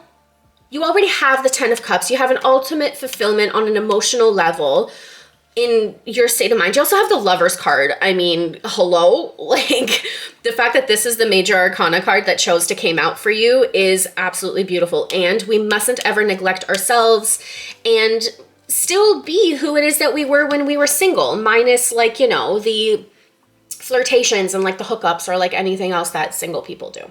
I've been single for a really long time, so like, I don't know. I can't relate because like, I don't know, but like, point is, give more to yourself, you know, because like, you could be like me, who has been like celibate for like a really, really long time, even in her singleness, which obviously, why would I be celibate in a relationship? But, it happens, by the way, just in case, if that's a thing for anyone tuning in. But I'm still giving into myself, and there's no need to be, you know, too interdependent as well as too independent. You know, there's like a fine line of give and take that really needs to happen in order to have like a really healthy ebb and flow and not create any sort of like anxious or even avoidant attachment styles, right? If anything, I'm thinking y'all are a little bit more anxious, especially with that 4 of coins here. So let's dive into pile number 2's partner's energy. We have the 6 of Cups, the Knight of Wands. Yeah, the sex is great between y'all. Oh, the World. I'm hearing the song, like, I Can Show You the World, like Aladdin, basically. Pile number 2's person's energy, please. This card really wants to get out here. Ace of Wands. Okay, the 7 of Swords. I'm hearing yes to this one. And the High Priestess. Okay, so I'm understanding. I also have the Page of Swords in the bottom of the deck here. So before I shuffle on, I'm just going to leave that there. Okay, so now I'm understanding a little bit more about like your potential fears and things like that, because perhaps in your person's single years or times or whatever, however long it was, in their single days, let's just put it in that perspective, they perhaps maybe were a little bit more of like a playa. Male, female, don't matter to me. Like, everybody kind of plays the field once in a while at some point in their life, or not, but like most people do, right? And you could be a little bit more afraid of like, well, what if somebody better comes along, or someone more beautiful or more rich, or like, you know, like there's a lot of that going on here. And their past actions have resulted in you overthinking a little bit more, right? So again, there's a little bit more clarity as far as like what that's all about. And what I do want to say is, especially with the High Priestess here in this person's energy with the World, this person really sees you in their future. Okay, so I would really love for y'all to maybe like put this aside, you know, like just like drop that a little bit more and trust that at least when it comes to you, they're really giving you their all, okay? And like, yeah, sometimes like the D game could be so good that you're just like, ain't no way you're just giving this to me. Like you're almost in like disbelief, okay? And if it's not the D game, it's the V game, okay? It's like, how is it possible that someone so amazing, so sexy, so sensual is like this just with me? Like, what do you mean? Like it, you know, it's like sometimes too much of a good thing kind of makes you a little crazy, you know? So like, again, I get it. Pile number 2, and this person has their wand for you, their fire ignited for you, especially with the 6 of Cups here. I really like to see it. Because this is kind of like a really big return on emotional investment, okay? Oftentimes it's like the past meeting the present and allowing for a nice little chance of like a redo and things like that. And I think that when it comes to your person, pile number 2, they're really happy that they met you. Like they're really happy that they have you in their life. And it's just like, I'm just hearing like, I've been waiting on someone like you my entire life. Like you're the exact person that I manifested. Like I went around the world and I never found someone as good as you, you know? And it's like they will run to you every single time, like no matter what it is that goes on as life, you know, happens and work happens and like other things. Like I think this person reassures you of their love through intimacy and physical touch, whilst also I feel like this person like kind of daydreams about you a little bit more too, but perhaps maybe in the past they did lie to people. They played the game. They weren't really as committed, okay? Because like the 7 of Swords can absolutely speak a little bit more about like deceit. Like I'm going to leave a little bit, but I'm going to take a lot more, you know? And it's like, you don't always really care about the other person's thoughts and feelings and like things like that. Whereas with you, again, like just the surrounding cards in general, I don't really see that being the case. Now, the Page of Swords right now really standing out. Yeah, we're just going to put these 2 cards out as a bit of like the energy between y'all, okay? But I want to say that it's more so from your side here, pile number 2, okay? You may be seeing things, like say, like I'm just hearing social media, okay? Because like the Page of Swords can absolutely be like stalking on social media. Y'all might be just like scrolling on this person's like following or something on like Instagram or whatever you're on. And be like, well, you're following all of these people or like all these old friends or like, who is this person? Like, why are they liking your picture? Or like, you know, like, And you could just be really missing out on like your partner actually giving you more of that reassurance, because as soon as you see something that you don't really want to see online, my 3rd chakra is like jacking up for that too. So like there's definitely something that like you're also not speaking too much about, and perhaps maybe showing a little bit more of like passive aggression. Okay. And it's like your partner comes with you with like the cup totally full, you know, with an absolute like bow and tie on their body, just saying, unravel me. Like, I want you. Let's like do this right now. And you're just like, no. And it's also because you've kind of conjured something up in your head that maybe isn't real. Now, I'm not going to say that's for absolutely everyone, okay? Because like you got to listen to your intuition. If you believe that someone is honestly lying and cheating on you and things like that, like all I am going to also say is just maybe find a little bit more proof, as opposed to jumping to conclusions and thus, in a way, sabotaging a really good connection. Because because of somebody's past,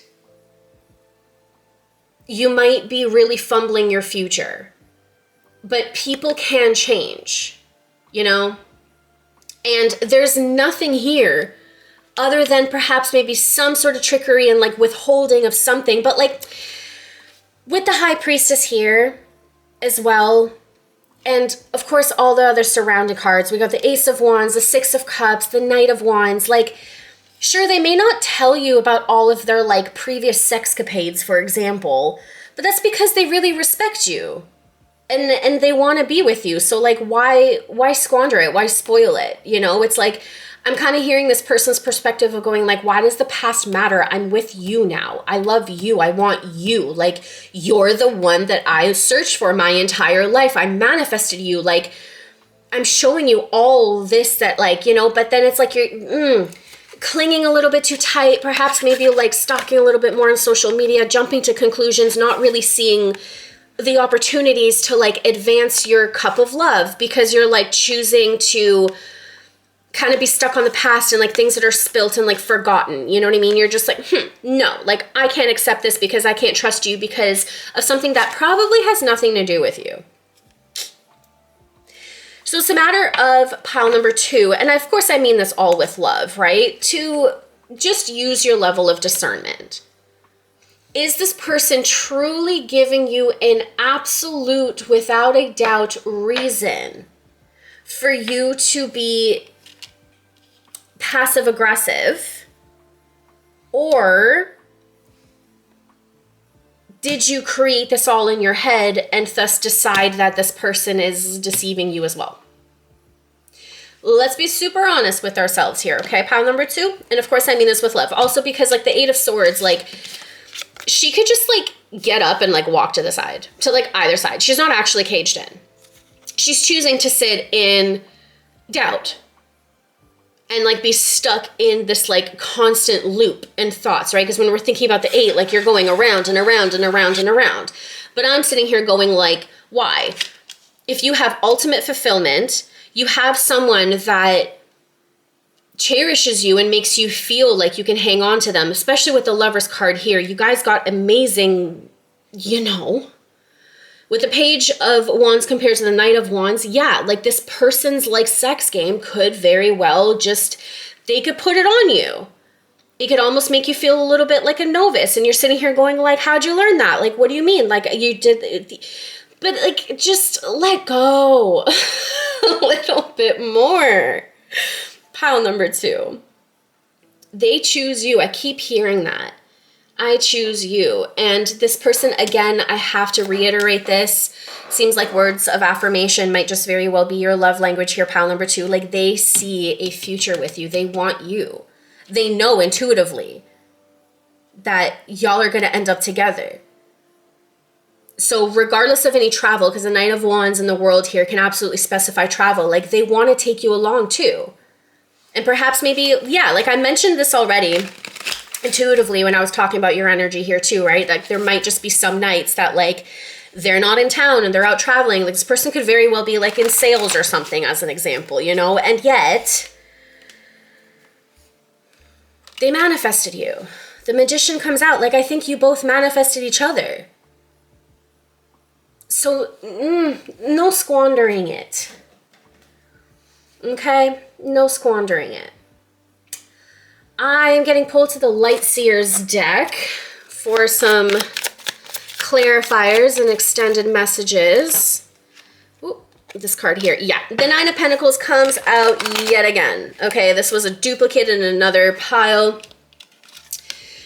Remember to give yourself the love and the appreciation and time and space that you had once given yourself to create yourself into the person that you are today.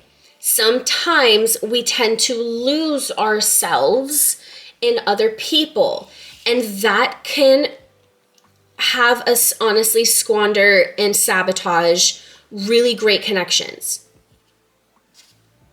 Because there's only so much reassurance that the other person can do. At this point, like say you're not married and they put a ring on it, unless you work on loving yourself a little bit more and like detaching from the over-consuming thoughts of like where this person is and who they were before you and all of that, like nothing will be enough. And you just might, again, squander a really, really good thing. So be mindful of that. Okay? Not everyone's going to hurt you. And like a lot of this is definitely based on people hurting you, you know? Perhaps you've been abandoned and like neglected and lied to in the past. Okay. Perhaps even this person has a tendency of doing that in their past too. But anyone can change.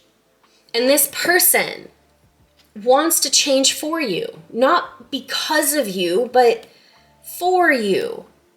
Because once you are actually connected to the person that you really want to be with, yeah, sometimes these like anxious and avoidant attachment styles might come out, you know, and perhaps maybe you guys kind of like, he, I don't know, this doesn't have to be a man necessarily, but like your person might run from you a little bit, but that's because you cling too tight, right? But as soon as you let go of hanging on so freaking tightly and you give yourself more of a love, that person gets a little bit more intrigued by you all over again. They're like, hey, what's my baby up to? What you doing over there? King of Swords, start taking true control over your thoughts, okay? Take a look at it from a completely different perspective, a higher perspective. This is hopefully something that I'm offering you today, pile number 2. And that is a different type of perspective, a yearning for life, a love that is just your own, a perspective that is above the box that you have placed yourself in, right? Like notice how he's on top of a mountain. He has a full overview of the vast environment and the full story. So it's a matter of like, again, taking yourself out of this mental and emotional confinement and allowing yourself to be a little bit more free, because it's also this free thinking energy that really enticed this person. Ultimately, you know, I would say. I heard no. Okay. And we have the Magician. Yeah. So we begin to truly manifest the person of our dreams when we take the action steps to become the manifestation that we wish to have. You know, it's one of those things where you attract what you are. Now, it is true that sometimes you attract people of a much lower vibration to you, but that's because you're taking into consideration the principle as above, so below. That you will have an equal attraction to your light of its shadow. Like your light will have an equal attraction of its shadow and vice versa. So think about you having like a really, really, really bad day. You're likely going to attract somebody around you that is in a really, really good mood, but they're designed and they've been manifested to pick you right up, to trigger you just right towards happiness. And if you are in a really, really high vibration, you can absolutely invite an energy of a much lower caliber. And that's where we use our level of discernment to not fall into particular traps. You manifested your perfect and ideal partner. You probably even manifested a person that can put it down in the bedroom or anywhere else. Okay, because with this Ace of Wands, y'all could be having quickies all over the place. God, I miss being in a relationship sometimes. Good for you. Good for you. Hang on to them, all right? You probably manifested this. So why allow our ego to, again, I use the phrase squander it. Squander is a big word for y'all. I don't know. But no self-sabotaging it, because SoFam, you manifested exactly this. Like someone that is good looking, someone that is fiery, someone that perhaps maybe can show you the world and travel, someone that is in tune with their intuition. So yeah, they hide a few things here and there. Everyone is entitled to their own little secrets and things like that, you know, especially if they have nothing to do with you. No forms of disrespect towards you, because the past just doesn't freaking matter. So why are we going to loom in something when I'd rather think about the present and the future? Like they just want you. 7 of Cups. And yet you're out here thinking, well, What if there's more options? Yeah, okay, but can we like change the what if a little bit instead of being like, what if somebody else will come along and what if I'm not good enough and like cancel. What if this relationship is exactly what you want it to be? What if y'all go the long mile? What if you grow old together? What if this really works out? What if this is truly your wish fulfillment? Because everything here is telling me that, except for these mental games. There's a bit of a mental insecurity, but yet everything else surrounding it is hella positive. Pile number 2, they chose you. They chose you. Stop sabotaging. I'm going to call you out lovingly, but stop sabotaging. Any more messages here from my pile number 2's energy, please? The Hermit. Yes, give more time to yourself, okay? 4 of Cups comes out again. Be very wary about feeling bored without them. The all-consuming, oh, I need them, and they're the only ones that can make me happy, and just never forget about yourself. Pile number 2, there's a bit of a reoccurring message here for you. Okay, perhaps it's a bit redundant, but yet nonetheless, it is very honest. Okay, I said the Hermit. Interesting. It's really the Hierophant. So we have the High Priestess and the Hierophant energy. Okay, don't worry about the genders necessarily, but like, because I confused this as the Hermit and I caught myself too, it's really important for you to, in order to ignite and uplift your own energy, to do things for yourself. Again, cater to yourself.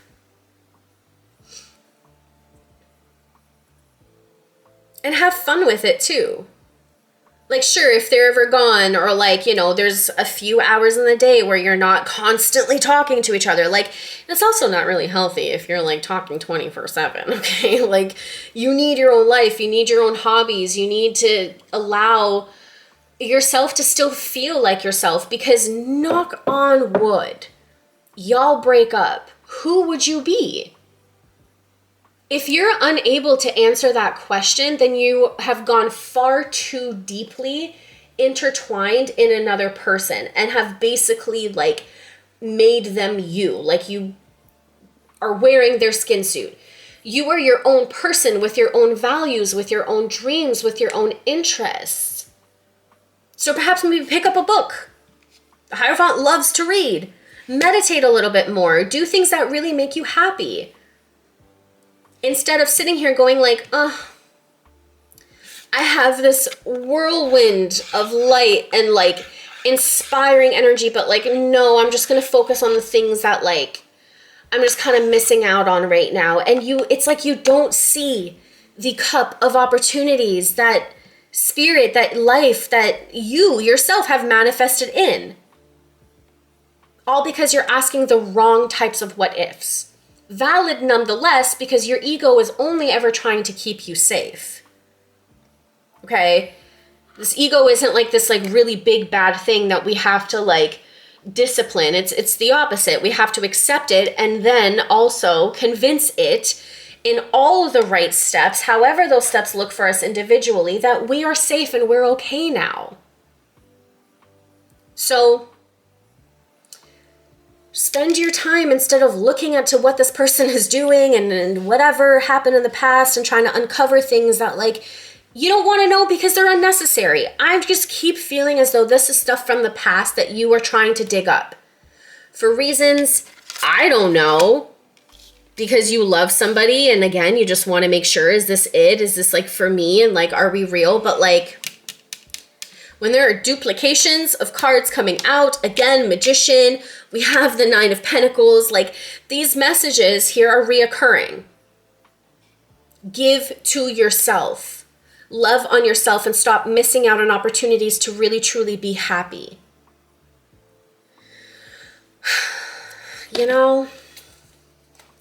So let's get some messages about your partner. What does my pile number 2 need to know about their partner? I just heard I love you. Justice and the Star come out. You are honestly, you're their wish come true. They're sitting there in private even wondering, and they likely even said this to you, wondering what it is that they did to deserve you.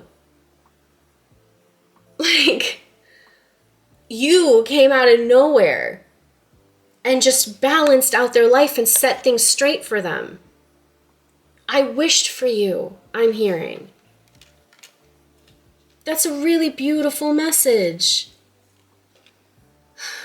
I love that message, so don't be silly. Pile number 2. What other messages about their person?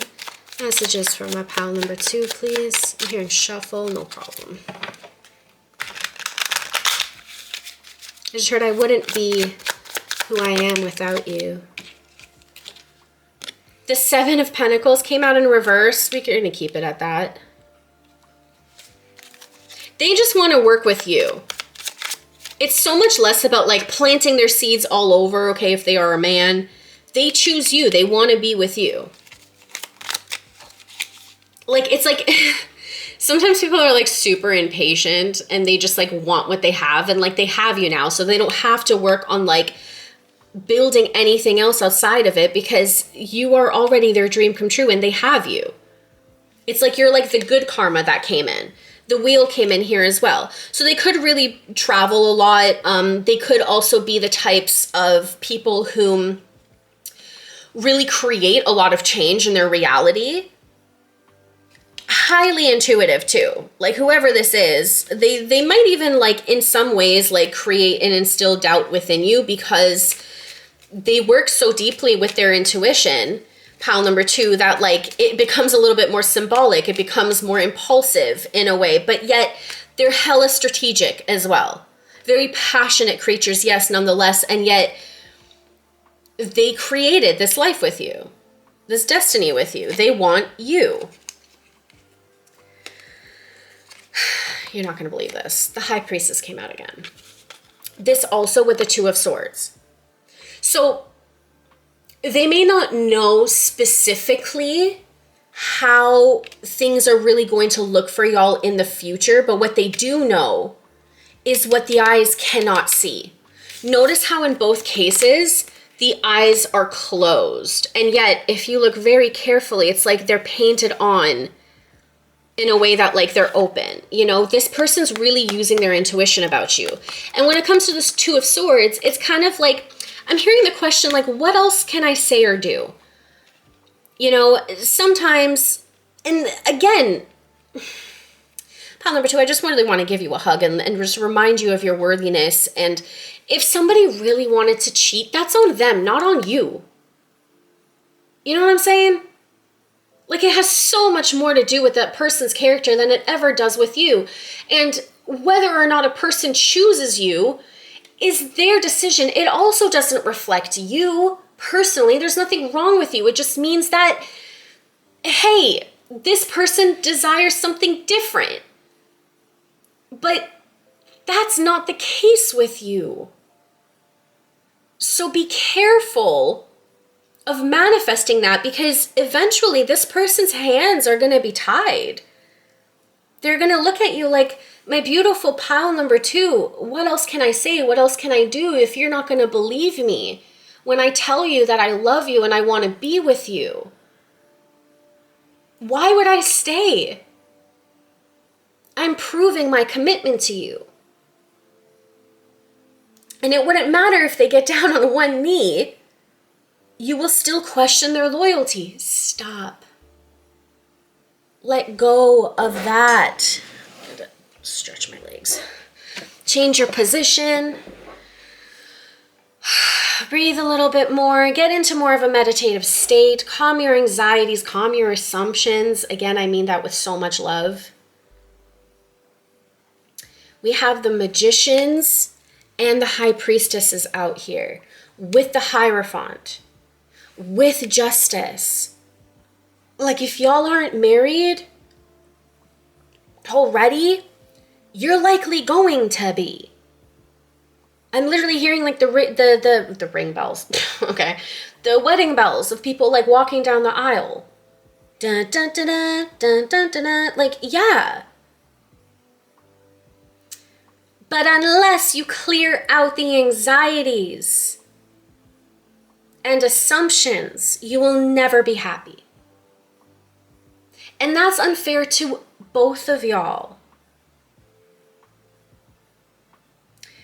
So perhaps your person needs to reassure you a little bit more. I'm thinking and seeing and sensing that that's exactly what they do. Perhaps they're more willing to step up the game towards, like, you know, like giving you more of these affirmations and reassurances and things like that. And yet, so fam, like any other person, there will reach a point where they won't know what else to do or say. It's like, you either believe me and we're doing this, or we're just going to break both of our hearts right now. Not saying that that's an ultimatum here, but I'm just saying that, like,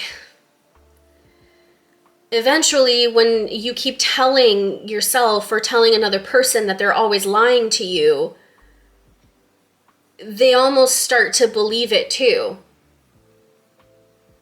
So what's next in love is marriage. And if you're already married, well, then it's an even greater soulful, like soulmate, deep, deep love and connection. A connection that people dream about their entire lives. And you have that pile number 2. So perhaps maybe seek a little bit of therapy.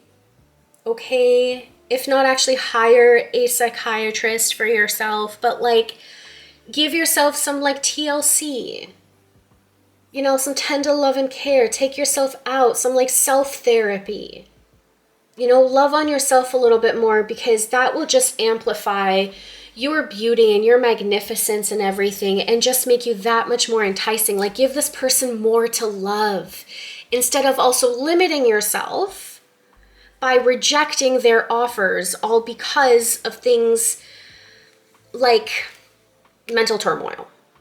And, oh, I saw this person like this. And they're like, who even is that? I don't even know who that is. I don't even talk to them. Or perhaps it was a friend from high school that is actually sitting there on the other side of the screen, like smiling at her friend, being really happy with the person that they really love. Like, must it always be something like negative? Is that the first place that you really want to take your mind and go, oof? I will personally say no to that and change up my perspective and be happy because that person is here and with me now. And I know sometimes it's difficult, but when we choose to heal our perspectives and perhaps maybe some childhood wounds, we'll really be able to welcome in a higher caliber of love. And you are lucky enough, pile number 2, especially if you are still here, to have that, to hold that. I almost just like broke out into like wedding vows myself. So stay open, keep healing, keep growing. You are absolutely worthy of this love. This person has chosen you just as much as you have chosen them. Of course, they're probably afraid of losing you too. But they're willing to go the extra mile. The question is, are you? And if your answer is yes, then give yourself a little bit more love today. Reignite that flame and fire within yourself and ground in the very simple realization that you manifested this and you are deserving of it. I heard my snaps. That means that the reading is concluded. Pile number 2. Thank you so much for being here today. I do hope that it resonated and it helped you. Okay. These are very honest love messages. I mean, all my messages are super honest. But nevertheless, let me know in the comments down below if it helped you, what resonated. Give it a like if you're a little shy. And if I'm not going to see you in another pile, I hope to see you in another video. Thanks again. Bye, pile number 2. Hello, pile number 2, my singles. How are you? Thank you for choosing to spend some time with me today. Let's dive right on into any messages that you need to hear in and around your love life. We'll get a general reading in and about your strength first. Ooh, this card really wants to make itself known. Ooh, strength card, Queen of Coins. I'm loving it. These two wanted to come out with the Hermit and the Seven of Cups. Okay. Let's pull some more cards before I ramble for the next 40 minutes for y'all. The Six of Wands, the Five of Cups. Okay. King of Swords. Okay. I'm getting the full picture here. The Four of Swords. I heard no, but yes to this one. So this is the Three of Coins. And that card really wanted to make itself known. Okay. And we have the Nine of Swords. So overall, your energy here, my beautiful single pile number 2. I see y'all are really focusing on healing, okay? Really regathering your strength. Likely someone, regardless of gender, okay? Someone had promised you the world and yet kind of blocked you out simultaneously. Am I feeling full on narcissistic vibes? No, but I wouldn't be surprised if perhaps maybe those words kind of came out in a fight, or as you were explaining it to somebody, the whole ordeal, and then they're like, that's a narcissist. We have to really be careful about using such words, okay? Because anyways, whatever, I'm not going to sit here and preach to y'all, but nevertheless, or it could have actually been a narcissist, but anyways, that whole thing aside, I see y'all are really regathering your sense of beauty and wonder, not only of yourself, but of the world, okay? When it comes to the Strength card here, coupled with the beautiful Queen of Coins, it's about you finding your self-worth. And that's never to say that you lost it, but rather it's an opportunity to renew.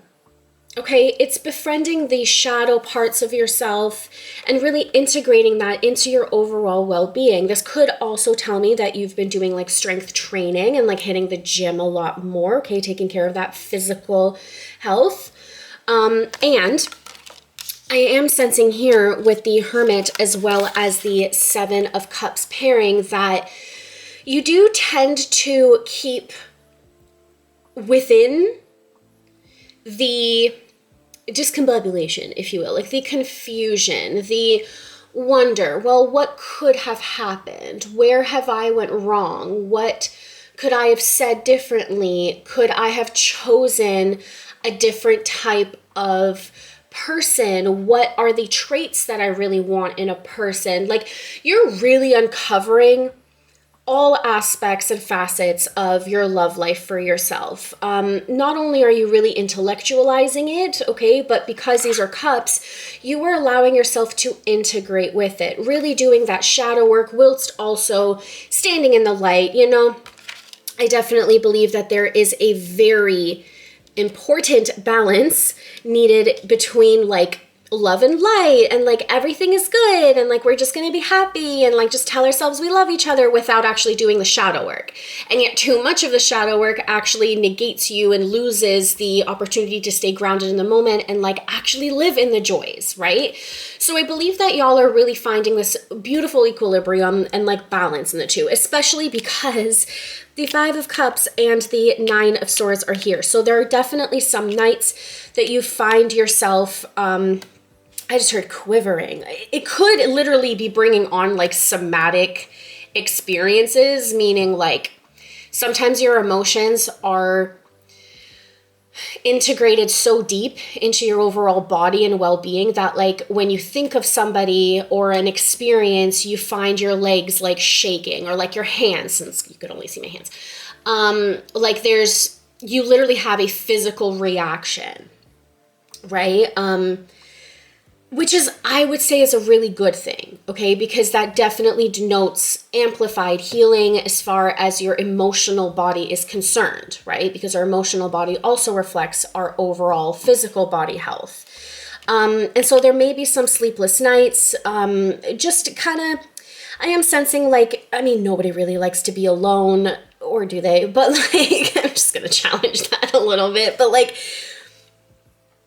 sometimes feeling lonely hits really freaking hard, you know? And I think that like what's really motivating y'all is in fact the pain and the hurt and like what it is that you've lost, right? And again, I'm really getting pulled to this King of Swords energy. This is someone who could have been really cold, direct at first, could have easily love bombed you, and then like just as quickly took those sweet words away. It's like once they had me, they lost me, they neglected me, they just kind of didn't say or do all of the right things, could have been an avoidant, right? Like an avoidant attacher, meaning that as soon as they get too close, they immediately back away because they also don't want to feel hurt, right? Now, what's really beautiful though is the Six of Wands here, that like, despite any perceived ailments and issues that perhaps maybe had arisen in your life, you were able to overcome. So there is this like really beautiful sense of pride, which I think is also feeding into the strength energy here, that like perhaps maybe unlike previous experiences that you've had in relationships, this most recent one, or perhaps maybe it's an accumulation thereof, you've recognized that you've actually been able to identify the red flags much quicker this time and thus deemed it super successful, you know?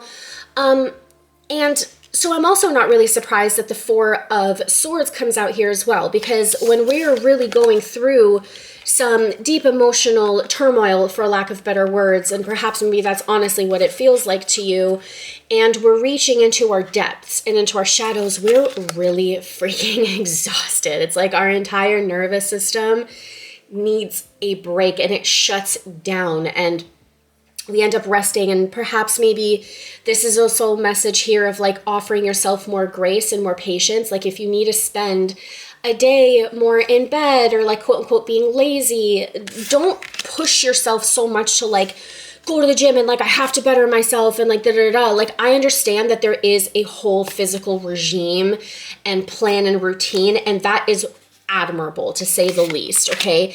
And it's also strength to take a break, because a lot of people, if you really think about it, and probably yourself too, considering this is coming out, as soon as you give yourself a beat, you can convince yourself that you're being lazy, that there's something that you should be doing, that like, did you even deserve this break?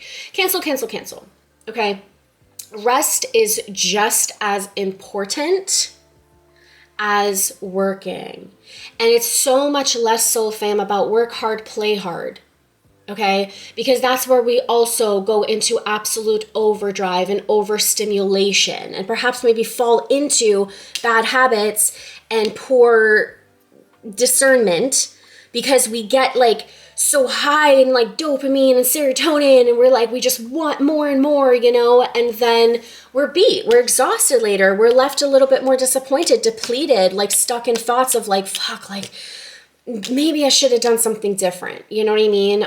And so it's about really working joyfully and playing joyfully, and thus allowing your overall system to just begin to relax. You know? And that's where you find a lot of things end up coming together. And I think that you have a really wonderful support system in and around you. I think that you are building a great team, whether this is like in business perhaps, but like a great team as far as like your soul team, like your soul tribe. You know, you've got a really great balance between perhaps maybe the love and light people as well as the shadow people. And you kind of integrate both of those lessons. Because I don't know, that concept seems to really be coming up here for y'all, and I'm not really sure. Just be really present in your thoughts, in your hurt, okay? Do your best not to neglect it, okay? Because it's very easy for us to fall into the like, our thoughts become things, and like the more happy and loving things that you think, the more that you will become. And although that is true, yes, there is also a lot of spiritual bypassing when we negate to actually look at our fears and our traumas and our triggers and actually acknowledge and release and overcome them. Because inevitably we're always going to fall into a routine and a pattern that has hurt us before. So just don't fall into any like, you know, false facades. And I mean that with love, okay? Like, yeah. Shadow work is good. Love and light work is good. Let me just end that conversation there. So when it comes to love, I'm going to say that pile number 2, your options are definitely open. You're feeling more scorned based on past experiences, likely with an avoidant type. Okay, someone that's more cold, someone that has a way with their words. Okay, it's not getting me wrong, but maybe their actions don't really follow. They just kind of like set you off to the side a little bit more, leaving you wondering like, well, why not me? You know? And so this is really offering a beautiful opportunity, again, to heal and to reflect on perhaps what it is that you want to manifest and how things could have played out if you took like different steps or reacted differently. You know, I think that like this energy in general is very honest, especially just coupled up with this Hermit energy here. It's very wise. It's very self-aware and acknowledging. So that is really lovely. There seems to be an even balance here between all 4 bodies, except for passion. There are no wands here. We have the swords, we have the coins, we have the cups, but where's the wand? Where's the passion? Now, passion, in my personal opinion, can really swing in all different types of ways, okay? You can have a passionate murder, okay? You can have passionate art. You can be passionate in a very sexual manner. You can just be a really passionate person. But the fact of the matter is I think that is the missing piece and component.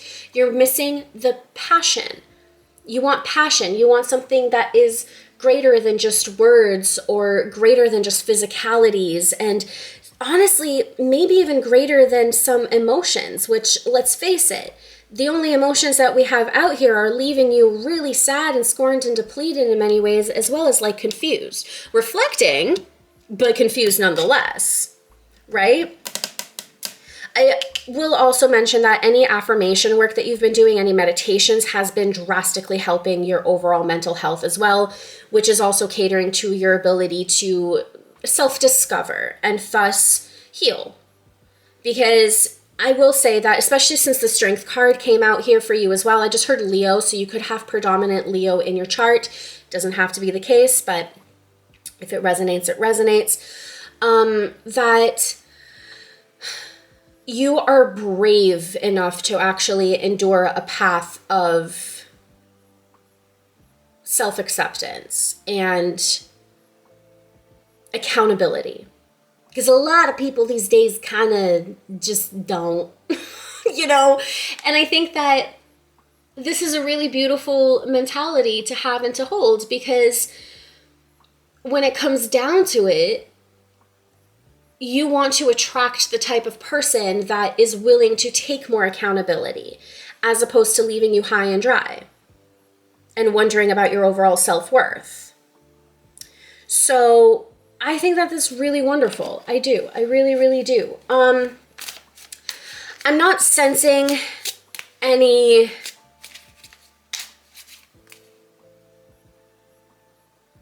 past relationships that you really care much about like diving into. So that's cool. I'm getting pulled to the 8 of Coins Tattoo Tarot for you. Y'all could be tatted AF or really want to get a tattoo right now. Just something that's coming up. So what we can do is just ask the question here. What's next? What's truly next in love? Is anyone coming in? What's going on? Let's see what's coming up for you. And I'm just going to leave it open to spirit to fill in the blocks here. What can my pile 2 singles expect? What can my pile 2 singles expect, please?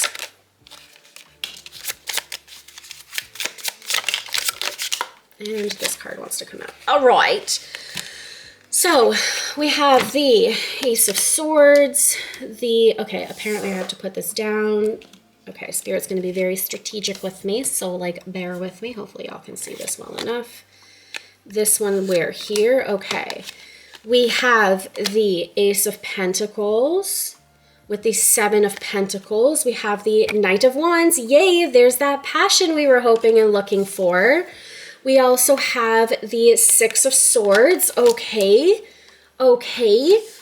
Ace of Swords as well as Justice in reverse.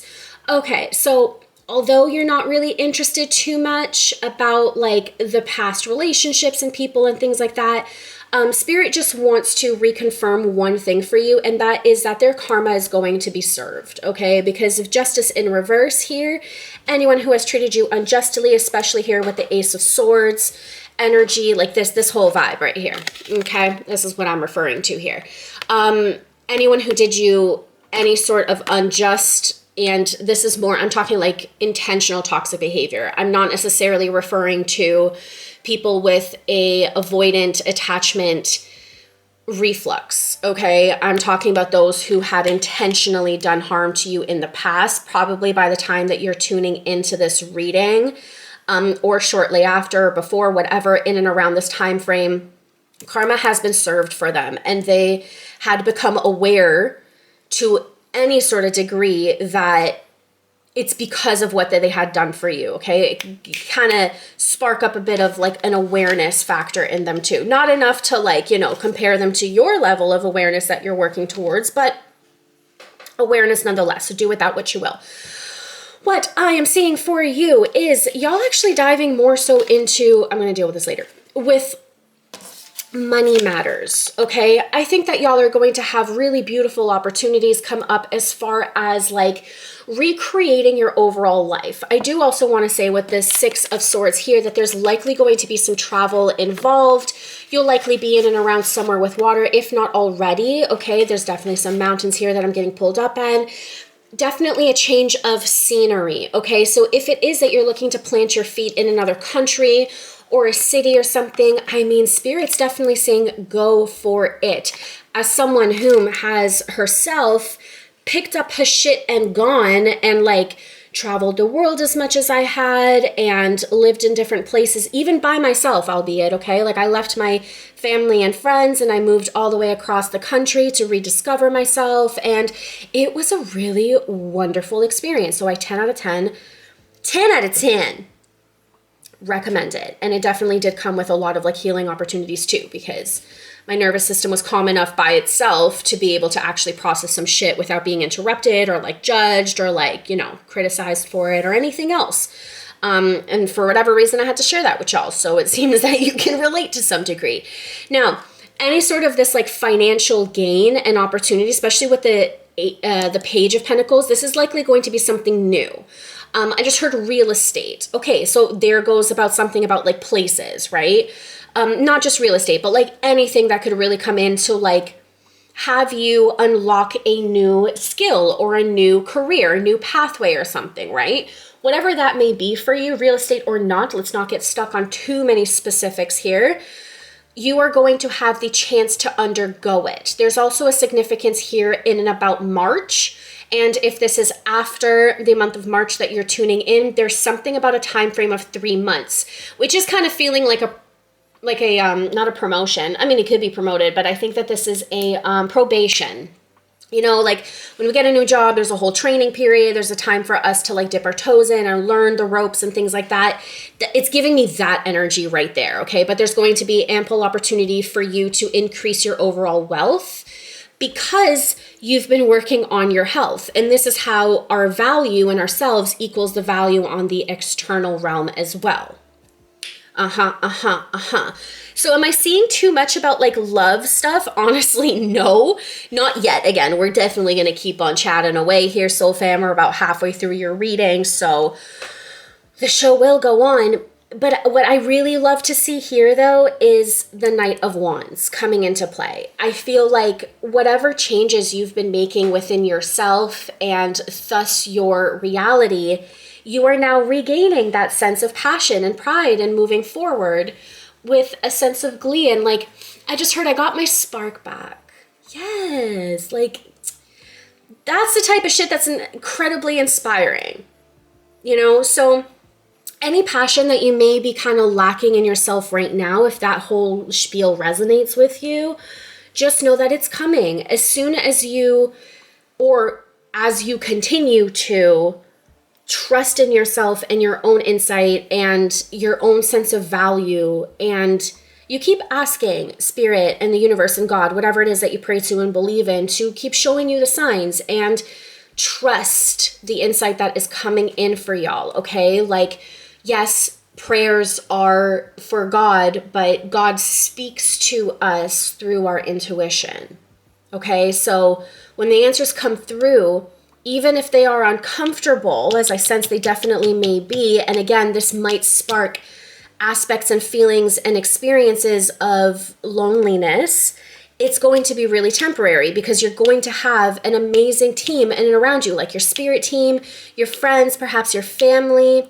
People from the past might be coming right back on in that will help serve you right, okay? Not everyone from the past is like really bad. Like, I've definitely rekindled some friendships with people that I had, I don't know, life just kind of had us go our separate ways for a little bit. And then here we go. We're kind of reunited again, and we're here to help each other on our way. And like, you know, so expect a lot more of that, okay? And better yet, it's going to allow you to keep truly pursuing in a direction of faith and passion and like a lust for life, which I really love for y'all, pile number 2.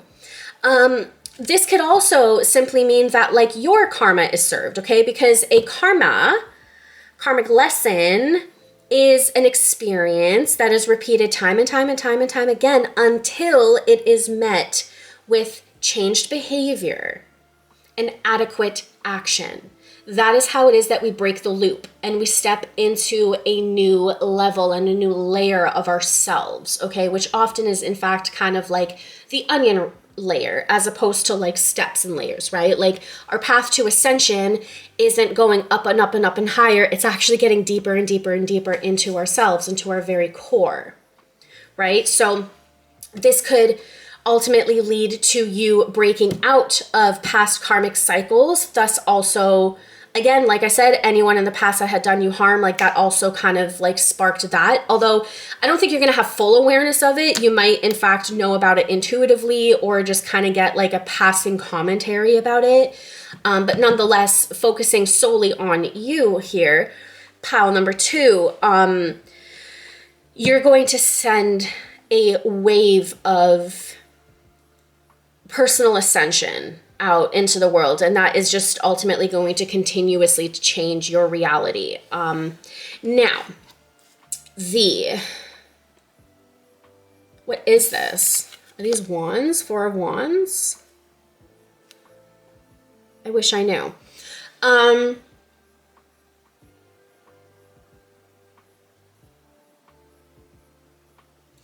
This is giving me ego death.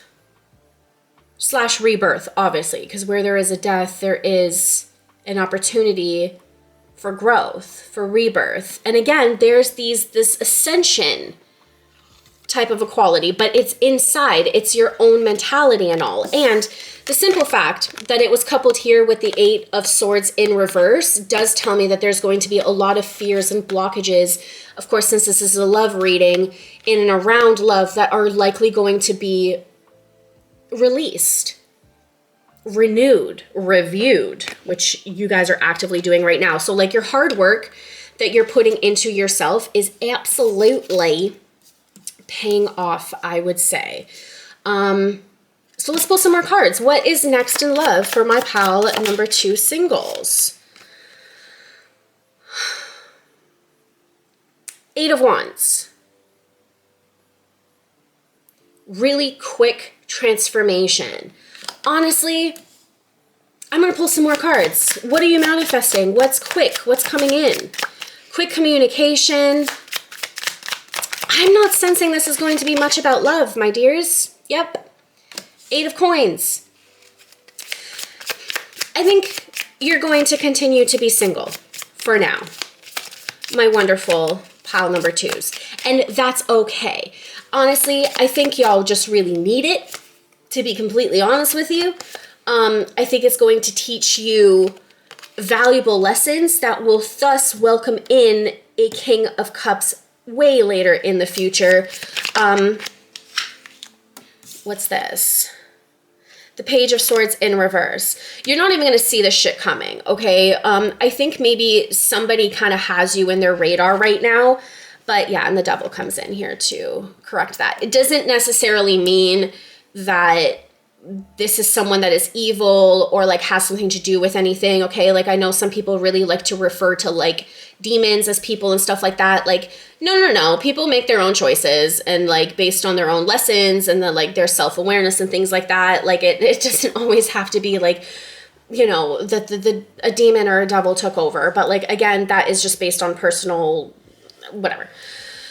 That aside, it could just very well be that like, the person that is really truly meant for you right now is unable to contact you in the moment because they're tied up with other responsibilities. And essentially what it is that like your guides, God, your ancestors, and even some of your friends and like, but like for your betterment are designing your life very specifically right now in order for you to continue to grow. Because if this person would step on in right now, you just might sabotage it. What the fuck is that? Rock a microphone. Anyways. So yeah, phone call coming on in, right? That was really interesting. It just might sabotage your overall opportunity for growth. And that's because until you truly establish what is currently aligned for you and meant for you at this time, new jobs, new careers, new ways of being, definitely getting rid of this heartache right here, right? And bettering your level of discernment, that's when this person is going to come right on in and the communication is going to be really quick. So be wary about like manifesting the perfect mate right now because like you yourself are your perfect mate. And you're designing your happiest, best ways of being right here and right now. Okay? Because the 8 of Wands and the 8 of Coins here is telling me that like your manifestations are going to come in quicker and quicker and quicker the more that you sit down and you work and you are diligently going to go after what it is that you truly want to be in this world. And there has to come a time in our lives where we give into things like solitude and we grow in levels of personal respect, I want to say. You know, it's like you cater to yourself. You build on yourself. You optimize yourself for however long it needs to take. For y'all, I'm kind of sensing like a year or so of being like super single. Like I'm just hearing like I'm not even attracted. Like trust your gut because that's going to be you learning how to practice your level of discernment. If you are truly not feeling this like attraction to someone, stop forcing it because they say all of the pretty things and they buy you flowers once in a while. Like that's not the love that you're seeking anymore. You want something that is much deeper, right? So why squander it? Because of a little bit of uncomfortable feelings of loneliness.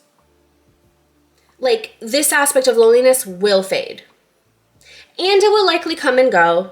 I have been single and celibate for over 7 years now. Okay, it's been a very long time. I was actually kind of shooketh to realize how long it's been. That's how great of a time I've been honestly having that I didn't even freaking pay attention.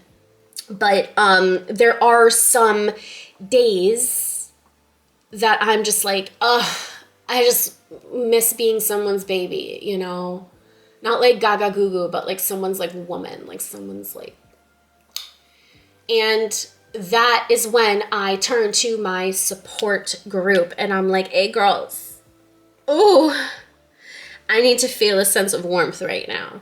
And then they feed my soul with what it is that I need and a type of love that like helps remind me that I'm okay, that I'm worthy, that I am capable, that I'm strong. And like the journey that I have chosen for myself is one that very few people would choose for themselves. And yet the payoff, bitch, the payoff, as far as turning myself into the woman that I've always dreamt of becoming, has been more than worth it.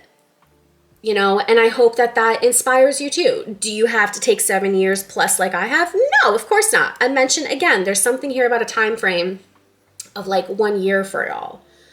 So yeah, there seems to be some really wonderful job opportunities coming their way. Lots of time to reflect and change old behaviors, old ways of attracting people or the types of people that you attract. That's never to say that like really shitty people are never going to be, you know, crossing your path, but are you going to be able to really truly practice your level of discernment? That's the question here. That's the karmic play that we are looking to overcome. Do you know what I say? And yeah, you're going to allow yourself to be super surprised with opening yourself up to possibilities that are, okay, I understand. I will give him a call back in a few minutes when I am done. There's a whole delivery thing that's, anyways, who cares? Moving right along, back to your thing. Like, I think that, okay, I take metaphors in every fucking case. So me getting distracted by phone calls and text messages and like needs to call back and like set some times and like things like that. I think y'all are going to be really busy and in your own element, really working hard, that like you're not going to be as interested in the love department and being like romanced so much, just because you're going to feel like, ugh, like it's just not what I want right now. I need to focus on the task at hand. I need to rebuild myself, and like, who even knows where I'm going to end up? Like, that's kind of something that I've been battling with here myself, where I'm like, okay, give me a minute. And I am back. Okay, so my bad, pal number 2. This like rarely happens that I get like full on disruptions. But again, metaphors be metaphorin. Your phone's gonna be ringing off the hook. And I think it's going to be in and around like opportunities. Your schedule's gonna be hella busy. You're going to want to rebuild your life. I felt like I was running out of breath here. I was like running around the whole house. And what I wanted to say before I got interrupted is that like you don't even know where you're going to end up in the world. You know, and it's like one of those things where it's like, is it worth me really meeting somebody if I don't even know if I'm going to stay in the country for much longer? Because like, shoot, like who knows where the wind might blow. At the same time though, that's also in alignment with my path at the moment. Because that mentality is also a really big relationship block too. So again, using my level of discernment, I'm able to know, okay, this is a time for love, and this is a time for rebuilding self. And sometimes learning to love yourself takes a longer time. That's never to say that if love knocks, that you should say no because you're still building. Like, use your discernment. If the right person called me up tomorrow and was like, hi, I'd really like to get to know you, I would have to listen to my heart and be like, okay, yay or nay, you know? So Just know, soul fam, regardless of what age you are, even if you are in your 50s tuning in, you are still young. Okay? Because being young at heart is a frame of mind. And y'all are working diligently in fact, bettering your overall state of being outside of stresses and strain, which ultimately have us grow older quicker. You're learning how to engage in the fine things in life, in happiness, in sustaining your own level of freedom. Whether you are male or female, you are finding a balance within yourself and thus being able to manifest at a much quicker pace. So the payoff is immense. There's definitely something around like the year 2024 that is going to prove to be optimal for you. Now, of course, if you are tuning in any other year after this, because this is timeless and like, who knows, the algorithm be algorithming, and this could pop up later.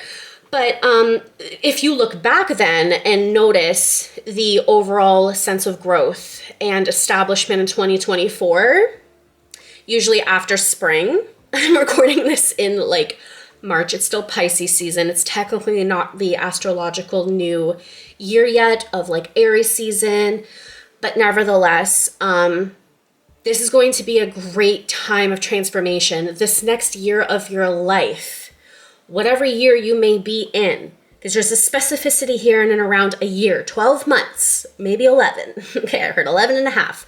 All right, spirit, go off. You're going to notice vast changes of improvement in your health in all aspects. Your physical, your financial, your emotional, your mental. And that's what's ultimately going to allow you to become anew. And what's really beautiful is you're going to be able to uncover the strength that lies within. Again, it's beyond just physical. At this point, no one's going to be able to keep you feeling less than worthy, because you, on this wonderful path, pile number 2, are going to get back to you. And true self-love is impenetrable. When you truly, truly love yourself in all your forms, not just the happy and successful, the being capable of offering yourself grace and warmth in times of absolute despair, that makes you a force to be reckoned with. So as I hear my snaps, signifying the end of this reading, I am going to wish you the absolute best on your journey of growth and rediscovering yourself and establishing yourself in this beautiful world, because you freaking deserve it. And I would say that this reading for you, pile number 2 today, was all about self-love, which in my humble opinion is the most important type of love. Because although we can love others more than we love ourselves, we are limited in our capacity to receive it in a healthy manner. Because we can only meet people at the level that they have met themselves, and you are meeting yourself now at a level that will welcome the highest form of love when it is ready to be introduced to you. So practice that discernment, because you're going to have a lot of quote-unquote tests coming your way. Always prioritize yourself and your sanity and your heart and your strength, because you can overcome in the absolute best of ways. All right, pile number 2. Love you, love you, love you. Let me know with the comments down below if and how this had resonated for you. I'd love to hear from you. If you're a little shy, just drop a quick like. And if I don't see you in another pile, I hope to see you in another video. Bye, pile number 2. Peace. Hello, pile number 3. What's up? What it do? Y'all chose the Transient Light Tarot. Excited to have y'all here. This particular reading is going to be for my couples, okay? My Facebook officials, those whom are in a relationship, perhaps engaged, even married, whatever it is. If you know, you're here. Okay, let's just dive right on in. Let's take a look at your energy here, pile number 3. And we'll also be looking at your partner's energy, any messages that y'all need to hear in relation to love, what's coming up. As you may or may not have noticed, changed up my nails a little bit. It's also been like a few days since I started this out. So yeah, that was irrelevant information, but for anyone who was curious. Okay, so, what I'm going to also do is dive straight into your person's energy simultaneously, because I'm seeing here that, like, for my pile number 3s, y'all may be looking to, like, make a move, make a shift, perhaps. I think this, intuitively, I'm feeling this is beyond just travel, but you can be saving up to travel. But I'm also thinking that y'all are saving up to move properties, kind of tie up any loose ends and move on to greater, bigger things. Could potentially also mean that there is a birth for some of y'all. You could be expecting like a new addition to the family. Take it as it resonates. But before I go on, what I'm going to do is simultaneously check in on your person's energy as well. 3 of Wands. Pile 2's person. Okay. Okay. 5 of Swords. 9 of Cups or Vessels.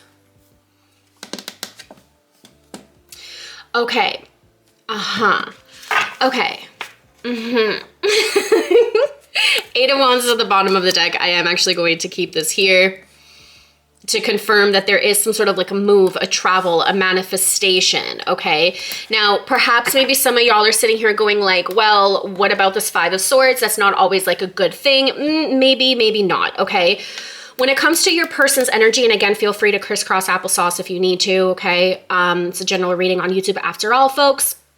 But this is ultimately about your person wanting to make sure that the best decisions are being made for your overall happiness and ability to travel, to get things done, to really be able to foresee that the future is going to be everything that y'all have been manifesting. And so there's an interesting correlation to how it is that you're going to get the goods, if you will. You could potentially, pile number 3, be prioritizing more so like the finances or the gist of it. You could also be the one that's like guiding the vision, if you will, okay? I just heard the initiator. So you could have been the one to be like, hey babe, I think that this is going to be best for our family. Or if you are a woman in this case, you could have been like, hey, I'm pregnant. Like, you're the one that kind of initiated this brand new change. Sorry for me shaking my camera. Notice how the 8 of Wands is also coming directly from your side, kind of shooting on over to your partner's side. Now, again, the 5 of Swords here may just be a sense of fear, okay? Potentially your person's really doing a lot of like research on your situation, on perhaps maybe the places that you want to travel or move to, or like the market. I heard something about jobs here as well, so that could also be the case here too. And of course, like how to raise a kid. And what I really like though is that the 9 of Cups is here, okay, which ultimately talks about being able to substantially fulfill everybody's cup, right? So it does seem that like pile number 3, your person is really seeing themselves as the provider of your family, even though you have a lot of like, I just heard money on my mind, money on my mind. Oh God, Lil Wayne's just like peeked into my head there. That was fun. So there's this interesting overlay on, I just heard like the assessment of your situation, of your goals, and ultimately it's like perhaps maybe you've like separated your tasks equally, divided into who is better suited to look at what criterias and like, I don't know, I just heard functionalities or something. It also seems to me that pile number 3, you are both very analytical and like logical minded too. Of course, like emotions are normal. So like, you know, I'm not saying that like I'm talking to like robots here, but what I am saying is that you're both able to determine who is best suited to do what types of tasks. You have an agreement upon the overall outcome, and yet there are different types of like worries / considerations that are also being played out, talked about, or perhaps maybe not really talked about, because this 5 of Swords could also mean like, you know, these are more so like hidden fears and things like that, and we're going to be clarifying a lot of this. And I mean, I could say the same thing about you guys too, right? Like pile number 3, you could very well be kind of holding back, feeling a little bit more wary about your spending habits there as well. I just heard thank you from your person. So the contribution that you're making towards this on a financial sense, pile number 3, is definitely, I just heard like a sigh of relief, and like I had the image of someone like dropping their shoulders. Like you're really helping make this overall like process and change much easier on your person, which is really nice, because like this to me equates as a really good partnership. You know, we could always choose and hope to be so lucky as my pile number 3s, because this is seemingly really well. So let's go back to your energy. Pile number 3, your energy. We have the Hermit. I'm gonna flip here. 10 of Wands. Ooh. And the Champion. Champion. I think this is the Knight of Coins. And let's pull for your partners or your person, sorry, however it is that you rather equate. This card seems to want to make itself known. We have the 7 of Wands, the 3 of Coins, and the Wheel.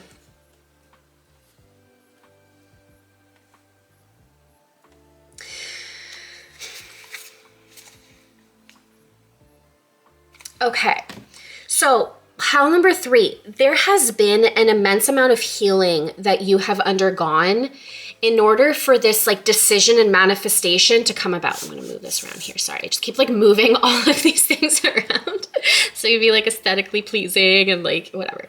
But anyways, because there's a metaphor in everything, like me kind of like moving things around and like shifting things, and like I think that for a long time coming, pile number 3, this is your energy right now that I'm peeping into, okay?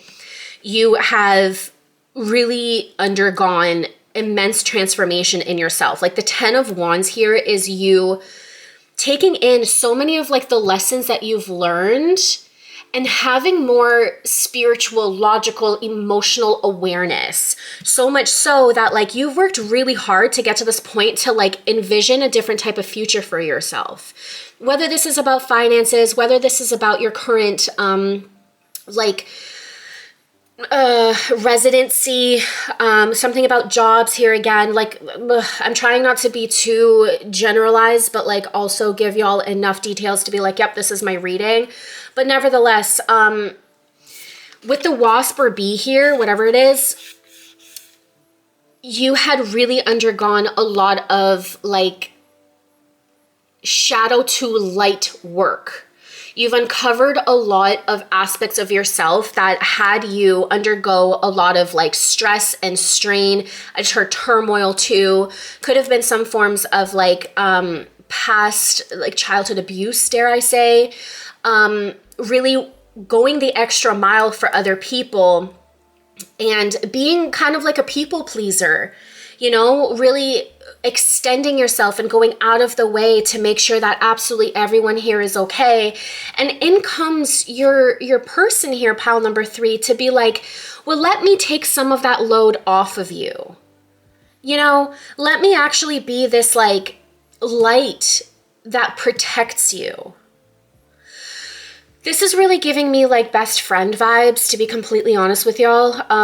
And all of this hard work that you've put on yourself, pile number 3, what I'm sensing here intuitively is your person is willing to do absolutely everything to turn the wheel in your favor towards your happiness so that everything's going to work out. I just keep hearing like this like reassurance from your person here, pile number 3, where it's like, I got you, babe. Like we can figure this out. We're going to make it work. And so they're diving into all of the negatives as well as positives in order to find this really beautiful balancing and really make things happen for you. And they have a real powerful intention to keep you safe in the process.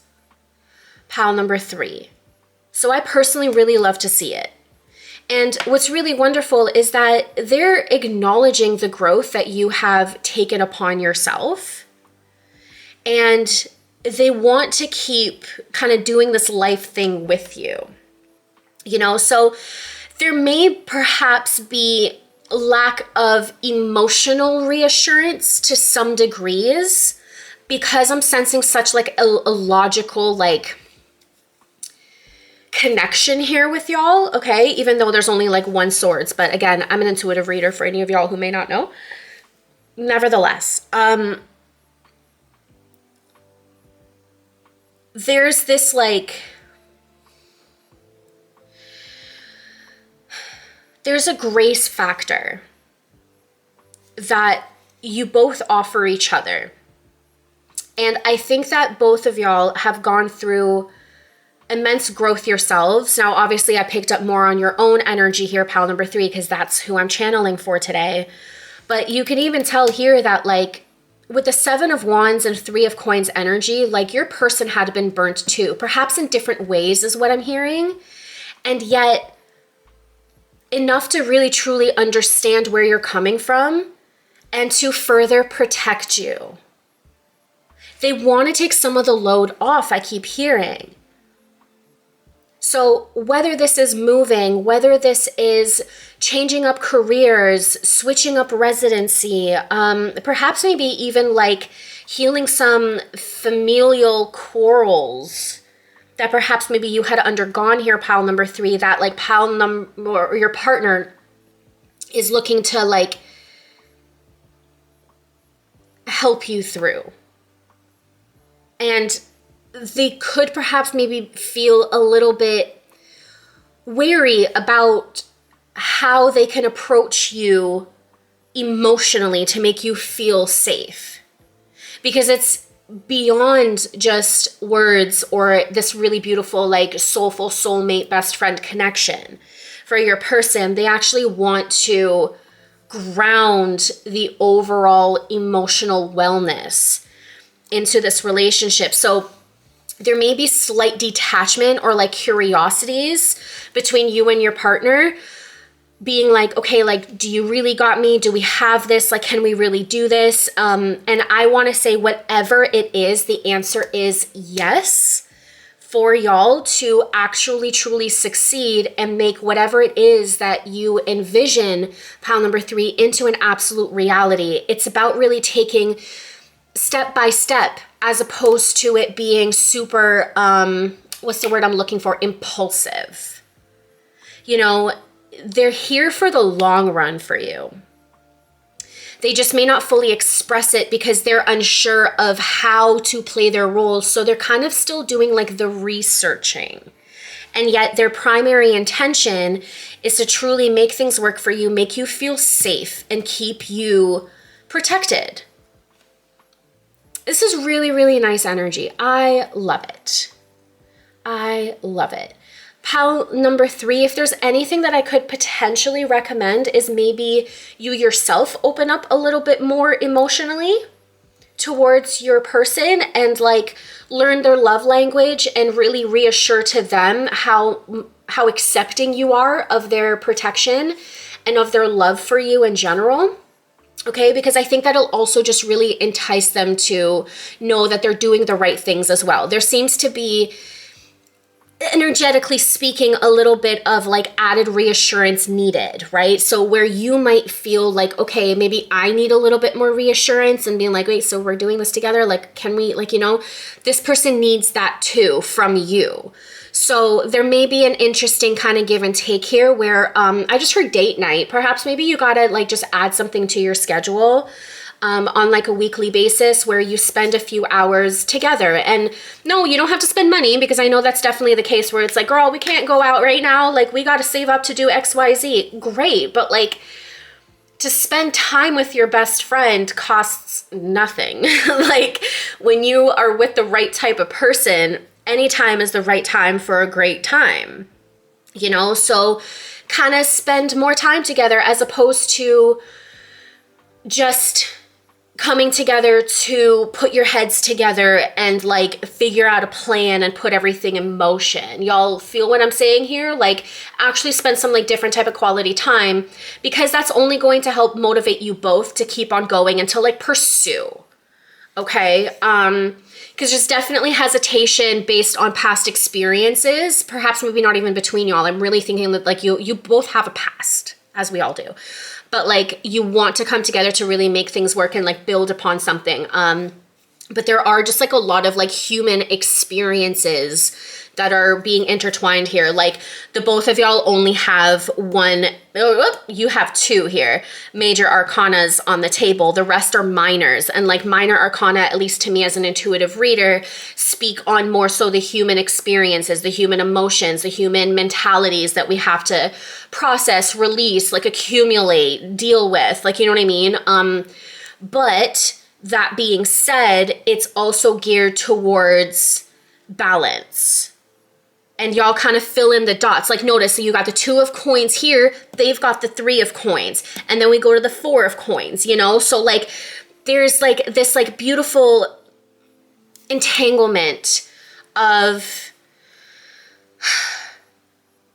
y'all just really get each other. Like, I feel I'm getting a sense of like a puzzle piece, just like finding its like true match in each other. And this is really, really nice.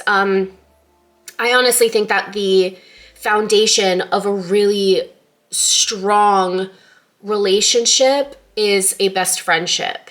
So I'm really honored to channel this energy here for y'all, pile number 3, because like, I'm feeling it. That's all I gotta say here. I'm getting pulled to the Light Seers deck for you. So let's get some confirmations here. Let's get some confirmations, extra messages. What does pile Ace of Wands comes out here? That was a little too far. What does my pile number 3 need to hear, please? Boom. We have Justice, Star, and Ace of Pentacles. Okay, so I'm just going to say this to you straight up here, pile number 3. When it comes to any financial doubts, okay, work on your nervous system. Because if you're not exactly where you want to be financially, okay, that's mainly because your nervous system doesn't currently feel safe to like receive more. There may be fears of the future coming up, or perhaps maybe some very, dare I say, stereotypical blocks where you believe money is the root of all evil, or like more money, more problems. Y'all really like hip hop and R&B or some shit, because like I just keep getting these kind of references coming up. But like, just be more mindful of that, okay? And this is where that emotional state and rebalancing could really come in to help calibrate y'all, because it will help really rebalance your idealism in and around getting money and allowing your dreams to really come true here. You know, and a calm nervous system allows for optimal abundance to sweep right on in to, well, give you what it is that you are manifesting and what you're looking for, right? Like the Ace of Wands is a really beautiful manifestation opportunity. So I'm going to leave this right over here, because like, y'all have got a vision for your future. You have an idea. You've learned and integrated so much of yourself, and you're ready to take like the next step. And like, I'm hearing like you're willing to take the long road, you know? And so in order to balance out any fears of like finances, again, work on your overall emotional health, okay? And talk to your partner. Ask for reassurances if you need to, and definitely pay that forward with your person too, okay? Because I'm definitely feeling like there's an evenness and like requirement on both ends, and they will happily give that to you too. Okay, Ace of Swords. Be very clear on your intentions at this time. I just heard act as if. So if perhaps we are moving, okay, we're going to use that as a generalized example here. Again, utilize these tidbits of advice to your own making and whatever. Be clear on where it is that you want to live. You don't have to know specifically the actual like house, but like to act as if is to believe that you're already moving. So you can start formulating ideas about like what kind of paint you want to introduce into your home and like the type of environment. Perhaps you can buy some like bed sheets or something that's going to be specific for the new house. You can start talking to very close family and friends, okay, those who you know will support you, as opposed to like add a little bit more like doubt and like, oh, well, you know, the marketplace these days and like blah, blah, blah, blah, cancel. We're gonna have a clear mind on what it is that we want. We're gonna act as if, we're gonna talk as if, we're gonna be like messaging our friends like, I've got you, like we're gonna have a pull-out couch like ready to go. It's interesting that all of this is coming out too, because like I have like a very close friend of mine who is really doing this as well. So like it's just a beautiful manifestation. I gotta make sure that she gets this reading too. But nevertheless, shout out. I know you know who you are. We have the Six of Cups, the Ace of Cups, as well as the Nine of Cups coming on in here as well. So really beautiful, again, confirmation that so much of the work that you have done on yourself here, I'm being told to put this here, on yourself, the ability to heal from your past into your present moment, like everything really truly happened for a reason. Interesting. Anyway, you could be really second guessing yourself. You could have a little bit more of like a perfectionist quality to you, okay? So again, let that go and do whatever it is that you need to do, the activities that are required of you in order to help regulate your nervous system, okay? When our nervous system feels safe and secure, our manifestations have a much higher chance to actualize, okay? And another ace, okay? We got 3 aces for y'all here. We have the Ace of Cups, the Ace of Swords, and the Ace of Pentacles. With the Ace of Wands. Shut up. We have a brand new beginning for my pile number 3. The time is here.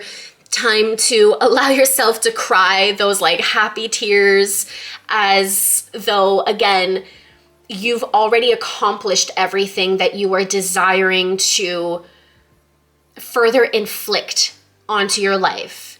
It is now your turn, pile number 3, to truly be happy. The Nine of Cups comes out here as a beautiful reflection here. And your person is going to keep you safe and going to keep you happy in the process. So not to say that you're sitting here like questioning your relationship, but as an added confirmation and bonus, you were definitely with the right person for you, pile number 3. Because whatever it is that they're sending your way, in order to really allow this sense of like happiness and joy and equilibrium, like, I don't know, to take place for you, like you're really going to be, it's, well, good for your partner, okay? Because your person is hoping to manifest that for you. And guess what? It is definitely manifesting. Like if you're not feeling this just yet, which I'm kind of feeling you're not, because you're still, again, being very logical minded. It's like you don't want to celebrate too quickly until all of like, I don't know, let's say you get the signature first, or like you get the keys, or like, you know, you go through the first 3 months of like the first trimester or whatever it is. Sorry, I'm not a pregnant person. I have no idea. how that goes, but like y'all get it, you know. So yeah, ultimately your wish is the universe's command at this point, and you definitely have a really beautiful partner to help bring that all to life. Which brings me over to the Page of Cups for your person. So this is a really wonderful clarifier that like they definitely want to mirror your visions to you as well, okay? And they want to do so in a way that you're going to feel good. Like there's this really wonderful notion from your person that like they just really, really, truly care about your overall well-being. And perhaps maybe because this is such a new venture, they may not exactly know how to always appropriately react, and yet they're really trying and they're doing their best. Like they just want you to truly be happy and allow you to feel like they just want to take the weight off of you. You know what I mean? Like they're envisioning this version of you just like floating up and being carefree and like happy. Again, reiterating the previous message that this person just wants to protect you and take the load off. So let them, okay? Remember, soul fam, that you must allow them to help you, ultimately, is what it is. The Sun card came out, also confirmed here with the Four of Swords. So although perhaps they may be a little bit more, I don't even want to use the word stressed out. They may be a little bit like worried, you know, going through like the regular notions. You guys are both going through some really like cool transformations. You really want to see like the sunrise into like this brand new day and like journey together and like put a new chapter onto the table, a clean slate type of thing is what I'm saying. They are feeling very relaxed at the same time, knowing that they have you by their side. Again, there's this beautiful best friendship notion that I'm sensing with y'all. And I gotta say, pile number 3, I'm really, really happy to see this for you. Like if there was any sort of like companionship that I hope to manifest for myself, it's gonna be something like this, where two people, perhaps maybe imperfectly perfect in their own ways, come together to help manifest and make each other's dreams come true in a way that like makes you feel loved and secured and healthy, calm, peaceful. The Four of Swords is here to lay your fears to rest, you know? And again, with the Sun card coming out here, this could be a really beautiful confirmation even for your person to know that like any sort of fears and doubts and external like blah, blah, blah, blah, blah, that y'all might be hearing from other people that could be just like projecting their fears and insecurities and be like, well, I've tried this in this market and it didn't work out for me. And like, I know a guy that like had his house on the market for like 10 years and it never sold. Like fucking cancel. Like who gives a shit? Like every single thing, and like I mean that respectfully, of course, everything that had ever instilled even like a touch, a pinch, a sprinkle of doubt, he or she will find the light for you. They want to make your dreams a reality. And so y'all are going to make it happen. This person's going to, in a way, like guarantee your happiness because you both work together so freaking well that you shan't ever be worried about the overall outcome, because I mean the sun shines on your reading, so like what else do you need to confirm on this end?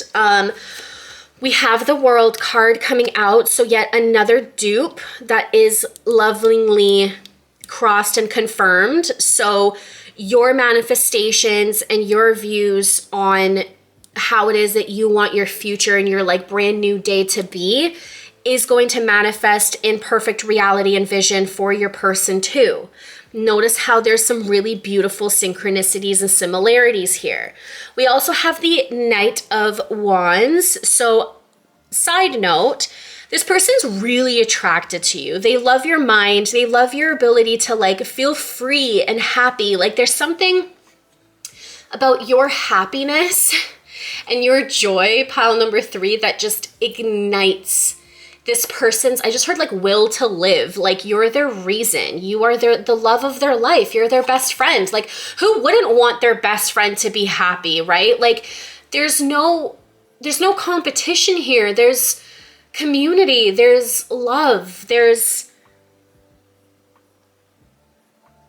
I'm at a loss for words because they just want you to truly be happy, and true happiness cannot fully be expressed in words. It's just a feeling. And so I'm just hearing like dancing. So perhaps maybe this person may just like grab your hand in the middle of the kitchen and just like spin you around a little bit, crank some music. And you guys, again, like this is that like date night kind of like vibe that I'm feeling for y'all, where you can come together and you can just have a hell of a great time.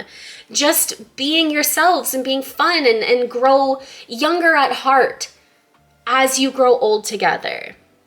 You know, because like, age is just a number, and feeling old or young is a perspective, and this person never ever wants your light to dim. They want to be the reason that you're smiling and you're okay and you feel happy. I really love this for you, pile number 3. I really, really do. We have the Page of Wands as well as the Queen of Pentacles. So I just heard like working out, because I'm getting like the ambiance of like a gym. So this could also be another like activity where y'all are really working on your health and your fitness together, okay? Page of Wands just amplifies this like really beautiful childlike nature. It seems as though like, even though on the outside to perhaps maybe other people looking in, they may perhaps maybe even see your partner as a little bit more like rigid or like stoic, dare I say, or shy, introverted. But to you, like you just know them as like the big kid that they really are. You know, like you have this awareness of them that like not too many people do. Again, best friends vibes. I love it. I'm getting pulled to the Antique Anatomy Tarot here for you. So, okay, this card doesn't really want to make. So let's get some outcome cards for y'all for whatever it is that you're manifesting, okay? Whether this is, again, child, career, moving, healing, travel. Oh, a card just fell so far away. I'm not going to pick it up. I just heard, yes, I am. Grr. Okay, hold on. What is it? What is it? Where are you? Okay. Oh my God. The eight of the eight of Wands comes out. Like, no wonder Spirit's like, no, you gotta get this card, because like, hello, confirmation central. Y'all, it's gonna happen. I'm not even gonna pull out any more confirmation cards for you. Whatever it is that you are dreaming for yourself, just know that your person's going to make it happen for you. You are definitely with the right type of person. If you ever had any sprinkle of that doubt or anything, okay, because it's a very human nature thing to process and go through. There was 33:22 on the clock, by the way, on my timer here. So you have a beautiful confirmation here of your joyous union and your best friendship and your ability to make all your dreams come true. This is yet another step towards an invigorating change for y'all. And yeah, there may definitely be some challenges and issues that come up, okay? I'm definitely not one of those readers that are going to promise you the absolute world and like love and light and like you're never gonna feel sad in your life, because both of you, pile number 3 and your person, know that there are difficulties in life. You have overcome too fucking much for you to like fall into fake positivity, okay? And yet,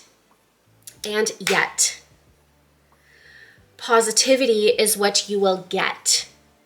So any efforts that y'all are putting in on each other, towards your finances, towards your goals, they're going to come true very quickly and very easily here for y'all. Well, easily I want to switch to efficiently, okay?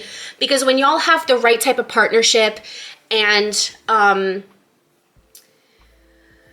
ability to collaborate as well as the both of you do, your dreams have a higher possibility of actually coming true. You really do. And there's something here about August that is of influence here for y'all. Perhaps maybe, I don't know, if maybe August is like a date that y'all have set in mind or something. If this is like before or after August that y'all are tuning in, only take that if it resonates, okay? But whoever needed that confirmation, August is your month. I just heard birthday too, so like shout out to my Leos. And who else has their birthday in August? I'm so sorry. I'm not an astrologer. Hopefully I didn't offend, but like Leo is definitely loud and clear here for me, okay? So take that only if it resonates. Let's not just sit on those kind of details. Is there anything else? Spirit, I heard pull one more. Cool. So final message here for my pile number 3 before we wrap up. I just heard flip, so we're going to keep doing this until something comes around. 5 of Swords. Oh my God. Okay. Page of Swords came out here too. I'm just going to leave that over here. Sorry, I'm laughing because like, again, we have another double up. I'm losing my words and I'm unable to speak. Okay. So I will just respectfully, politely, and with so much love remind you, pile number 3, to ground yourself and calm your nervous system. Okay. You may be picking up on some unsureties or worries or whatever the heck from your person, okay? Because y'all marry each other AF, okay? Like, holy cannoli, like, tell me you know your best friend. Like, you really do. And don't absorb it so much that, like, it instills further doubt about whether or not they want this with you. They do want this with you, whatever, quote unquote, this is for you. Okay, they just want to make sure that they're doing it right by you, with you, for your happiness. Okay, so pile number 3, honestly, the only thing that I'm going to keep recommending for y'all, what's next in love is an optimal dream come true. Okay, whatever it is that y'all are working on together is in fact going to continue to unfold for you. And in order for all finances and abundance and manifestations in general to come true for you in a happy, productive, and yet stable manner, will have to have everything to do with you working on your nervous system. So this means more tender love and care for yourself. Allow yourself to be nurtured. Allow yourself to be cared for. Allow yourself to set some boundaries with people, places, and things, even your person, so that you can cater a little bit more to yourself. Research perhaps different ways on how it is that you can do that. You know, I just heard like a bath ritual, like okay, I know like my name says like witchery, like my business name, I mean, but like, I mean, for me, magic is very practical. It's very simple. Like it doesn't involve like 10 steps and like scriptures and all of that. Like you can literally just pour some Epsom salt into a bath and be like, my intention is to relax for the next 45 minutes. Like that could be your spell, quote unquote, you know, but as long as you intentionally, because intention is everything, no matter what it is that you are doing. That's the key here. And to calm yourself, to, especially as you could perhaps still be dealing with people whom, because the 10 of Wands is still out here, right? You could be dealing with people who are like quite the naysayers and things like that. You guys are both, you know, interestingly mirroring things, right? Make sure that that shit bounces off of you. It doesn't get absorbed into your beautiful light, because like Ace of Cups, Ace of Wands, Ace of Swords, Ace of Pentacles, a brand new beginning on all fucking fronts is yours, pile number 3. And just like that, I heard my snaps. Whew, I am so happy for you. I would ask y'all to drop your manifestations in the comments below, but I'm gonna say no. Keep that to yourself. Keep that with your partner, okay? Like, just keep going. So perhaps maybe drop a little star emoji down below, whichever one it is that you choose for yourself, so I know which pile you came from, so I can send you some really happy juju your way. And again, just cater to yourself a little bit more as your dreams unfold for you, because you freaking deserve it. Pile number 3, thank you so much for spending time with me today. If I do not see you in another pile, I do hope to see you in another reading. If there's anything that I can offer y'all, please let me know. knmwitchery.com is where you can book with me for more precise and concise messages. And on that note, peace. Hello, pile number 3. What's up? What it do, baby? Y'all chose the Transient Light Tarot. So I'm excited to dive into what it is that is coming up for you in love. This is from my singles. So those who are currently non-attached. Let's dive right on into your general energy as far as love is concerned and get you all the messages that you may require today. Remember, of course, this is a general reading, so only take anything and all that applies to you and leave the rest for another. Okay, we have the Moon card with the Devil. I just heard Capricorn, so y'all could be dealing with a Capricorn or are a Capricorn. We also have the 9 of Coins, also any sort of, and Pisces, Cancer. But Pisces also is coming out. For some reason, you guys are getting a lot of like astrological signs and placements coming up, but if any of that doesn't align to y'all, just leave it, okay? Just take only what resonates. This card wants to make itself known. I heard Middle. We have Hermits, okay. Left, we have the 3 of Cups.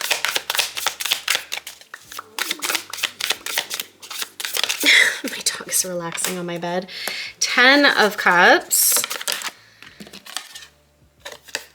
Okay, so the Knight of Coins came out in reverse. I'm just gonna like scooch this up a little bit over here.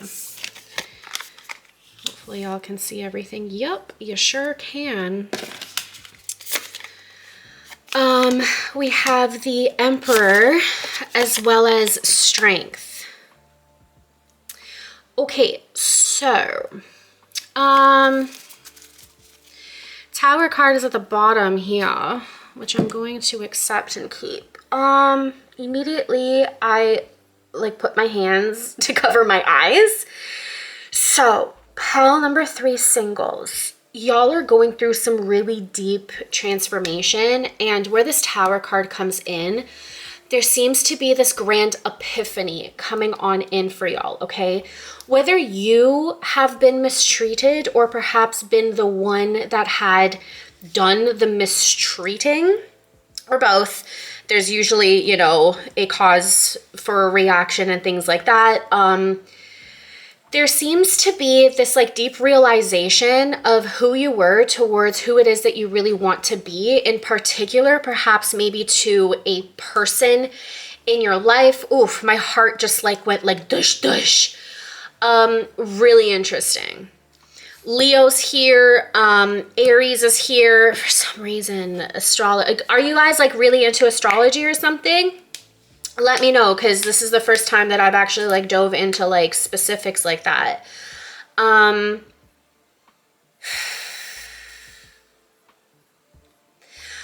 My heart chakra is like seriously expanded.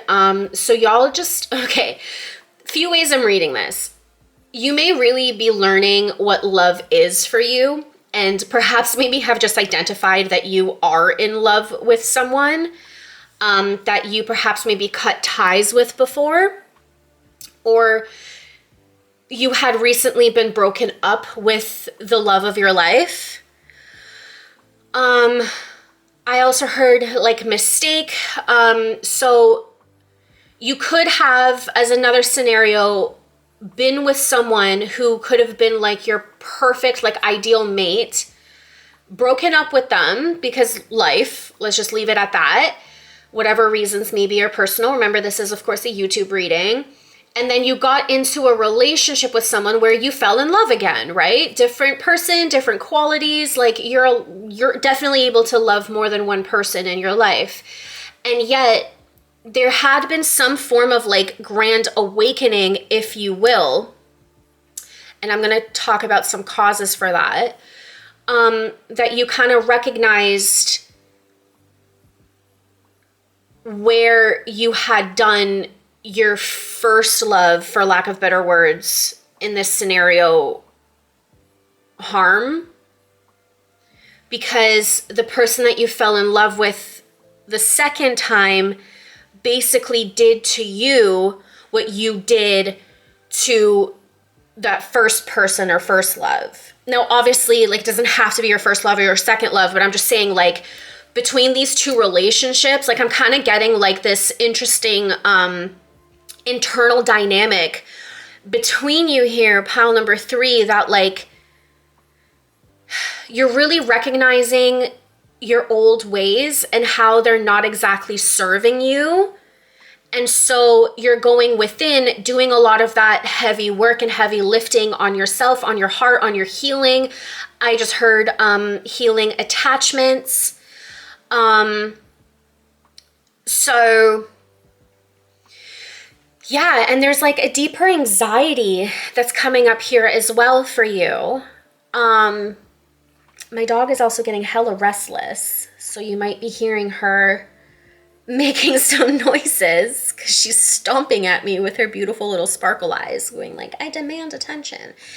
And I think that's ultimately it. Like, whatever transpired in your relationships has kind of come right back around. You've learned some pretty heavy hitting lessons, because like when the Tower comes in, it can feel a little bit instant. For y'all, I'm seeing that this may have taken a little bit of a while.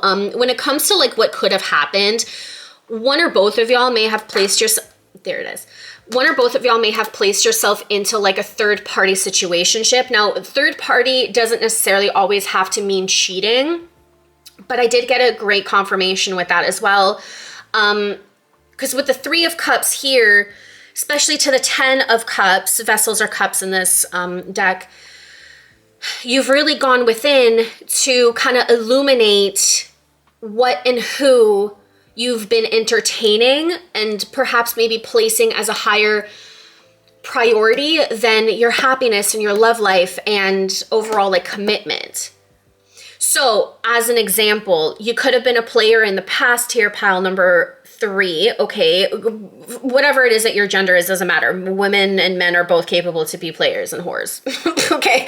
I mean that with love, like, let's just keep on moving. And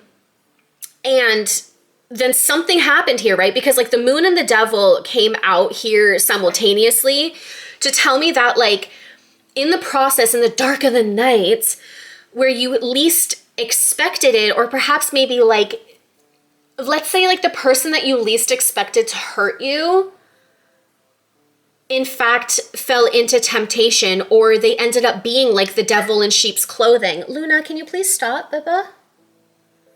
Oh shit, Angel. Give me, I don't want to stop and pause this right now. But anyways, the temptation was really real.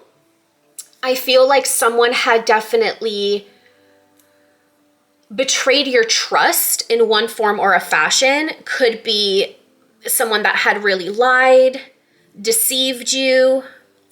My other dog is now growling at my other dog. There is too much going on here, friends.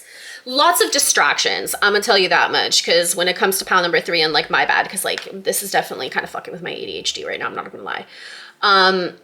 There has been a lot going on to take you away from creating a healthier and more stable commitment and relationship in one form or another. And it had to require breaking up. Like 9 of Coins is definitely my single card. It's choosing to stand on your own 2 feet and build your entire life like yourself, your way, build up a great amount of abundance. It doesn't necessarily have to be the case. I'm not saying that like 9 of Coins is only for singles, but like this is a single reading, so this really confirms that. Could have been for a really long time that you have in fact been single, and thus this Tower moment for y'all took a long time for you to gauge this level of stability within yourself to like right your wrongs. And I just heard in process. So this could still be something that you are working towards right now. Pile number 3, especially here with the Knight of Coins being as one that takes his time. Now, what's really cute is that like the ravens give a gift as like thanks for food or like whatever, right? They like to have like this like really cool exchange. So it could mean that you may very well be pulled to offer something to someone. And I just heard first love. Oof, I don't know. This shit's fucking heavy, man.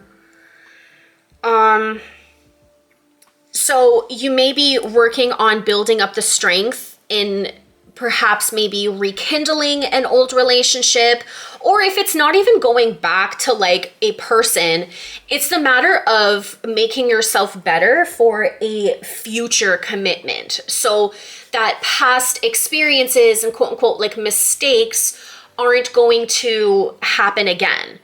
Because the thing is about the Tower card, right? It's not necessarily about like things completely falling apart, but rather having an opportunity to fall into place. It's like starting on a clean slate. Yes, you had your life and your expectations and your relationships and all of that built up one way, and yet something happened where it all kind of came crashing, offered you up this like grand epiphany where you're like, oh my goodness, now I know what it is that I want in a partner. Now I understand the type of person that I need to be in order to maintain a relationship, in order to attract the right type of partner. Because like when it comes down to it, right? I'm just gonna talk as a woman, right? Women, we want somebody who is emotionally intelligent, who has done the quote unquote healing, who can be patient with us when we're going through our own emotional blah, blah, blah, blah, right? And yet the real question is have we done enough work on ourselves to actually be able to sustain an awakened man calling us out on our shit? Because like, if we're going to be sitting here, and obviously it goes both ways, but again, I'm speaking as a woman here, right? If we're going to manifest and expect a man to meet us somewhere, we must also, I mean that energetically, we must also have done enough work on ourselves that we're not showing up to this relationship where it's like, no, you have to handle me at my worst.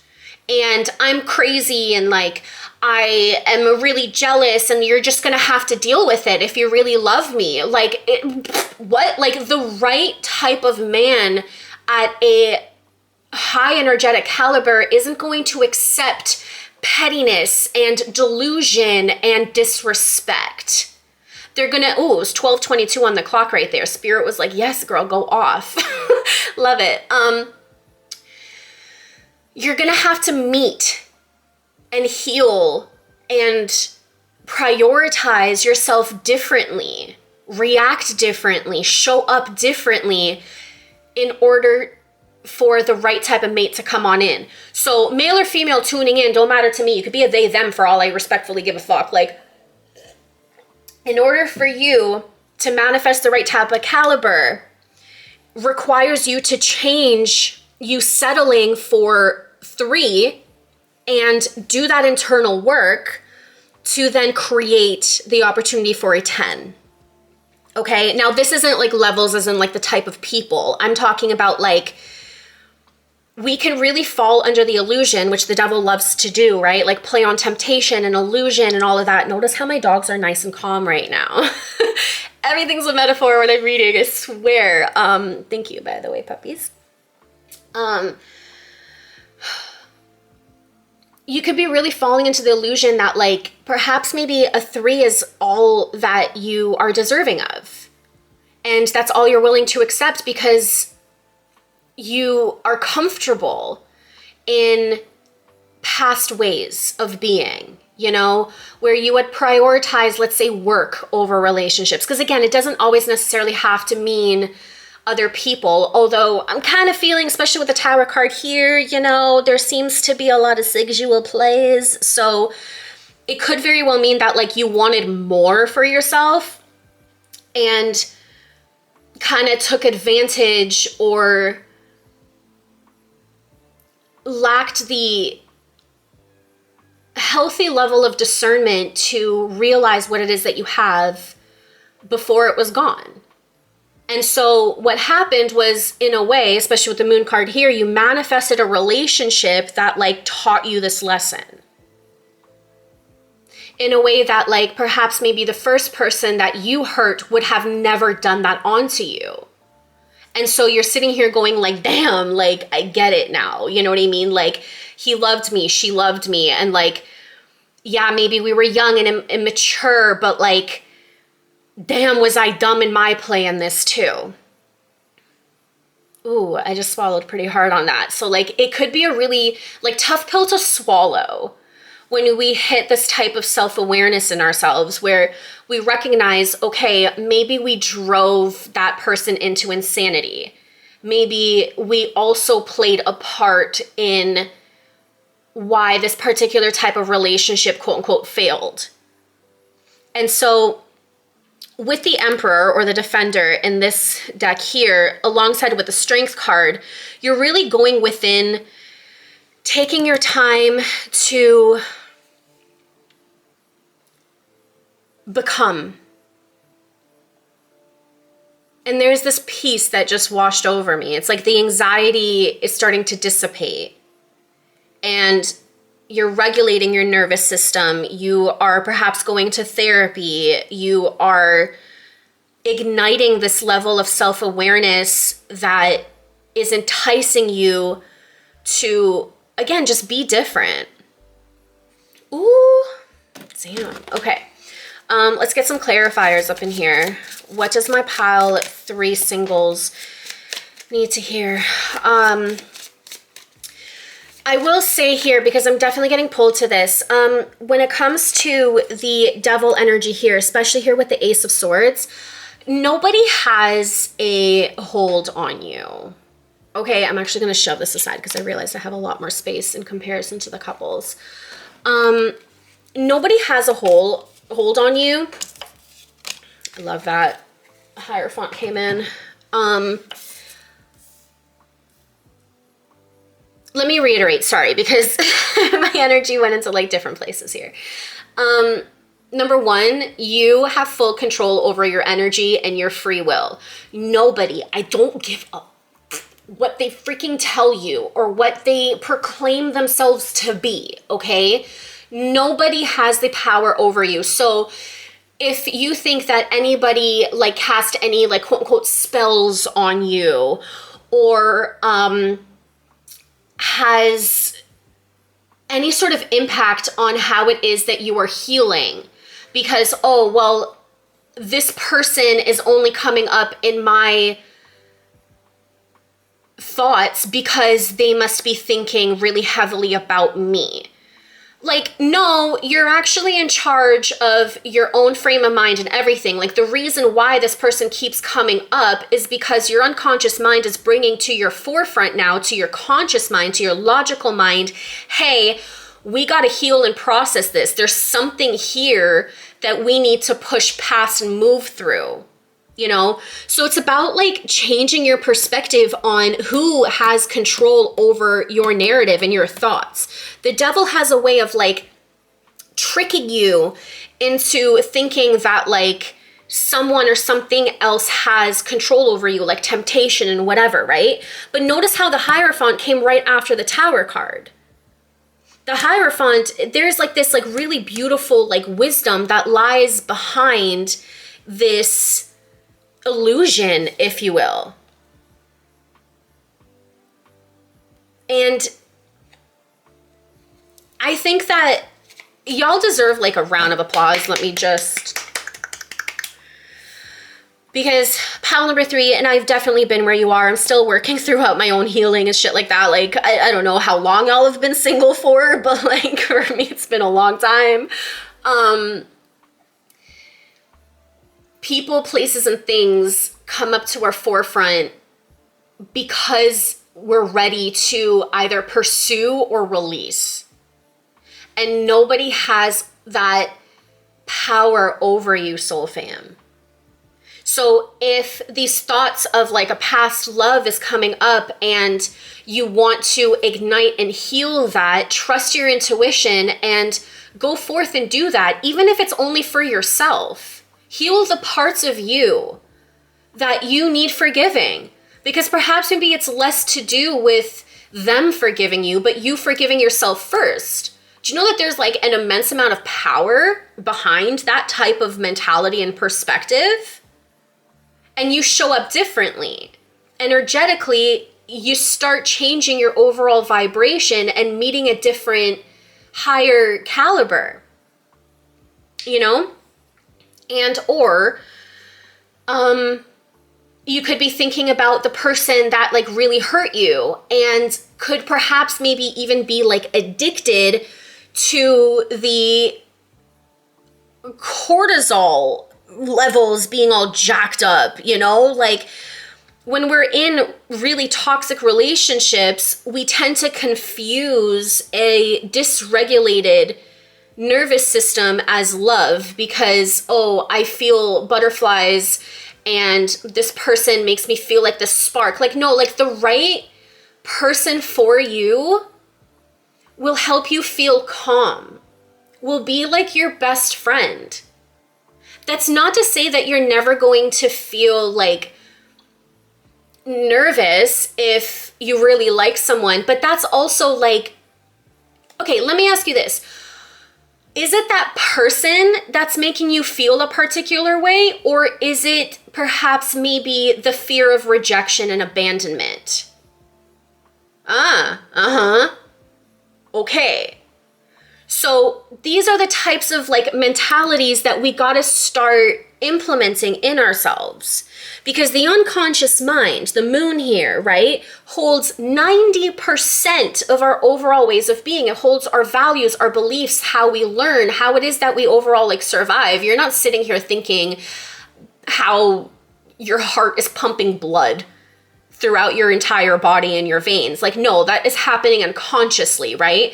Any form of emotions that come up are from your unconscious mind. So stop battling that with your logical mind, because those are two completely separate components of the brain. But once we allow ourselves to learn how to feel safe and thus, again, help to regulate our own nervous system, can we gauge the right level of discernment, clarity, and understanding? So if you're feeling, soul fam, that there is some form of like a blockage here, then allow yourself to feel your emotions. Y'all are getting a lot of different confirmations, like numerologically speaking. I'm not calling them all out, but like pay attention to the synchronicities that are around you. Like I got 222 on the clock right now. Before that it was 2211. Like I'm usually not paying attention to the times of like my recordings and things like that. Like 33 just came up. Like you guys are having a lot of that. I just heard 55. So you could be coming into like this form of like awakening and awareness for yourself. I don't even feel like pulling more cards for y'all. So this is all intuitive going forward likely. But nevertheless, y'all could be awakening up to like a different state of being and noticing certain things. And like, I'm even finding that like perhaps maybe Google isn't really like helping you. Like you could be looking into like spiritual meaning of like 55 and like you're not really resonating with that.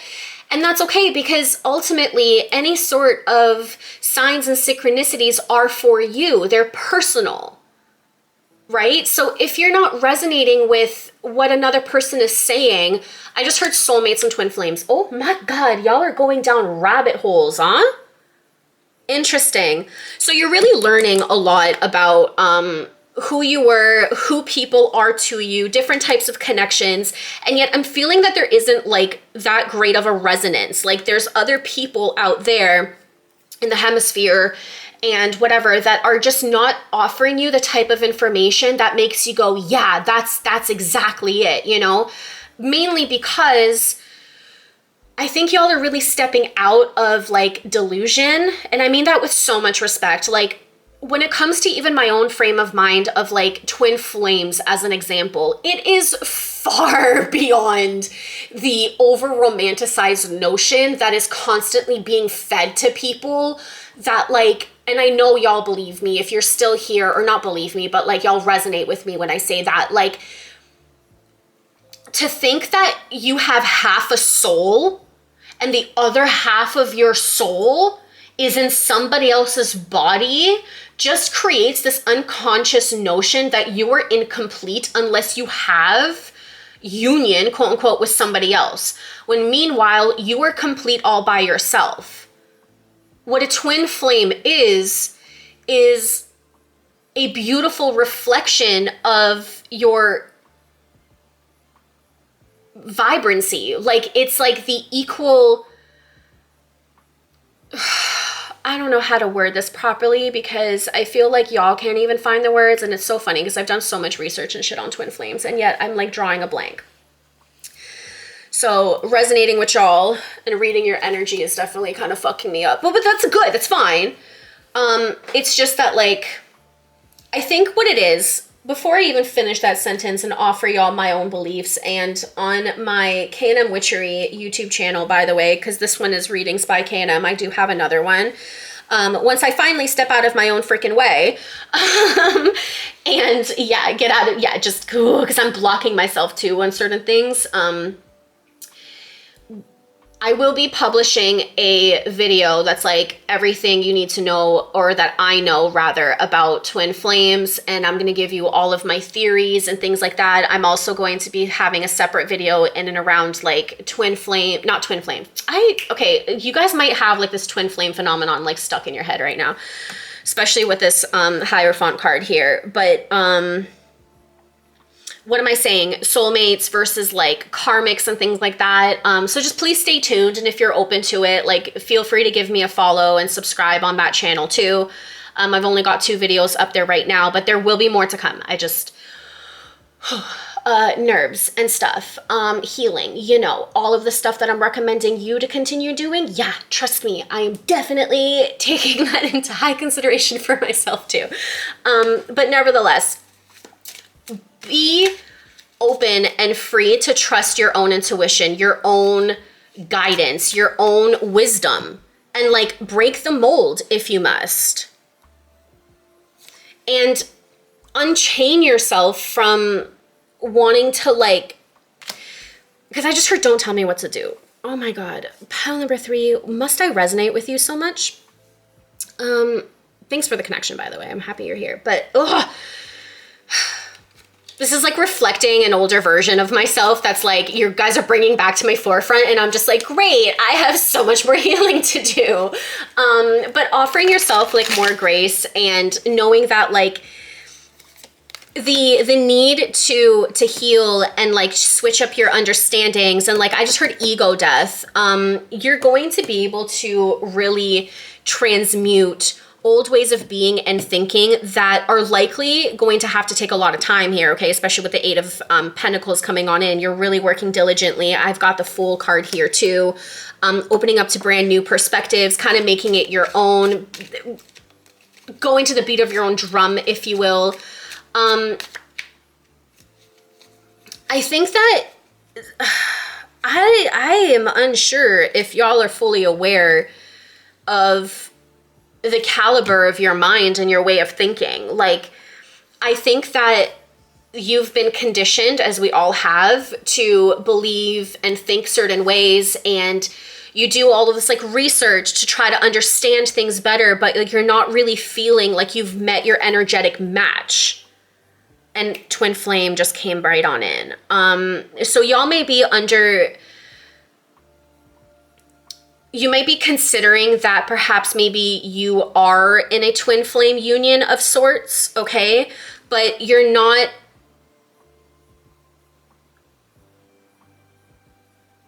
you're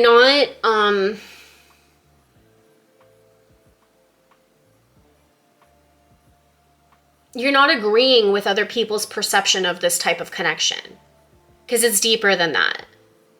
Which is really good, because that tells me that you probably really are. Because those whom are truly on this whole twin flame thing, and I mean truly as in like beyond the illusion, don't even want to be on it. Like if you have looked onto your perceived twin flame here, pal number 3, and been like, I want to get off this ride, then congratulations, you're likely on this twin flame. And that's not to be confused with karmics, because your twin flame would never abuse you, would never intentionally hurt you. They will likely walk away from you before they can instill more harm, because any harm they do onto you, they feel like 3 times harder on themselves. And that's not to say that you don't like project and hurt each other, because ultimately this type of dynamic, why do I have to keep fucking getting into this shit with y'all? I resist a lot about twin flames, which is probably why I am reacting the way that I am right now. But I think that y'all are mirroring this within me too, you know? There's certain things that like you want to understand logically that only the soul knows. And it requires you to break away from societal ways of thinking, regardless of where the pendulum swings, whether you know, people think that twin flames are absolute BS towards people who think that they are like the ultimate freaking soulful connection. Like you don't agree with either way of being, because your understanding and your experiences with something like this is so much greater than that. So what I'm going to say and recommend y'all is what I have been doing and recommending for myself. And that is breaking out of societal norms and being that free thinker. Oh my God, I really have to post those videos. I am annoyed with y'all. Pile number 3. You're reflecting a lot of the shit that I gotta do. But no, I'm just kidding. This is definitely a good motivator for myself too, as a person and like whatever, to show up as the leader that I am, that I'm like resisting to be, because I'm so out of the freaking box. Like even as like a spiritual, whatever the heck, people call me a lot of things, good things, but like still, I approach things differently, more practically, more like, and I think y'all have this ability to do the same. And so it's a matter of to remain consistent on your path of healing and really trusting in your level of intellect and your wisdom, and that your perspective on life and love not only is changing your way of being, but can absolutely change the world. Because if we're going to talk about like twin flames again, I get so annoyed. Okay, just stick with this cat. It's so much less about like, it's you and me, and so much more about like us and the world. Like it's about deconditioning your ways of being and acting and reacting, and igniting the power and intellect and trust within yourself to such a high state that you literally change the world around you. The ultimate goal and cause and reason for twin flames is unconditional love. And unconditional love isn't to be mistaken as, oh, I'm gonna love you even though you hurt me. No. That shit's fucking karmic and toxic AF. What unconditional love is literally unconditioning yourself from how it is that you've been taught to love, and unconditioning yourself from fears like rejection and abandonment, and up-leveling yourself, going through ego death after ego death. Not to completely kill off the ego, because the ego is part of the human experiences. That's our personal reality in this human experience. It's allowing ourselves to, again, decondition ourselves over and over and over again so that we could become more whole and thus be able to connect with someone, whomever that someone may be, that is an equal match to your soulful vibration. You find your energetic match in another person because they too have done so much of that deconditioning work, which most people completely miss when they claim themselves to be a twin freaking flame. Because they're under the illusion of this like soulful connection and like my other half, which I would say is definitely more of a soulmate connection, whereas twin flames are literally like you reflect so much of your pain and your pleasures from that other person that you literally are forced, not forced, but you're pushed to become greater, happier, more. It's beyond potential, it's reality. And it's a path that not too many people are willing to take, because going through ego death after ego death and realization after realization and advancing your level of self-awareness and healing is something that most people in this world are, not to say incapable of doing, but they're unwilling to. Like the amount of ego deaths and reincarnations and like quote unquote like phoenix experiences that a divine masculine or feminine go through far surpasses the regular person. This is a full human spiritual experience. And y'all have changed so much in your level of awareness. I'm calling that the hell out right now. And I want to say that you still got a lot of work to do because, hey, welcome to the twin flame freaking journey. It's never freaking ending. But when it comes down to it, I think that y'all are really finding this beautiful balance within yourself and awakening to your true state of being. And yeah, this was not what I expected this singles love reading to go, but like pile number 3 here, the freak we are. So thanks for triggering me along in the process. I'm curious who the heck is in here. So drop like a fire emoji down below so I know. Because apparently y'all, including myself, needed to hear this. So let's get some outcome cards here. Like what the heck? We have the 7 of Swords in reverse, which I do like. Okay, so we're moving away from past judgments, I said fast. Okay, so like really quickly rather. I don't know if this maybe awakens some like really nice like confidence within y'all, but like you have the stamina to now move away from people, places, and things that like just don't align to you. You have a lot more of that clarity with the Ace of Wands. Okay, listen, pile number 3, you are incredibly powerful. You have been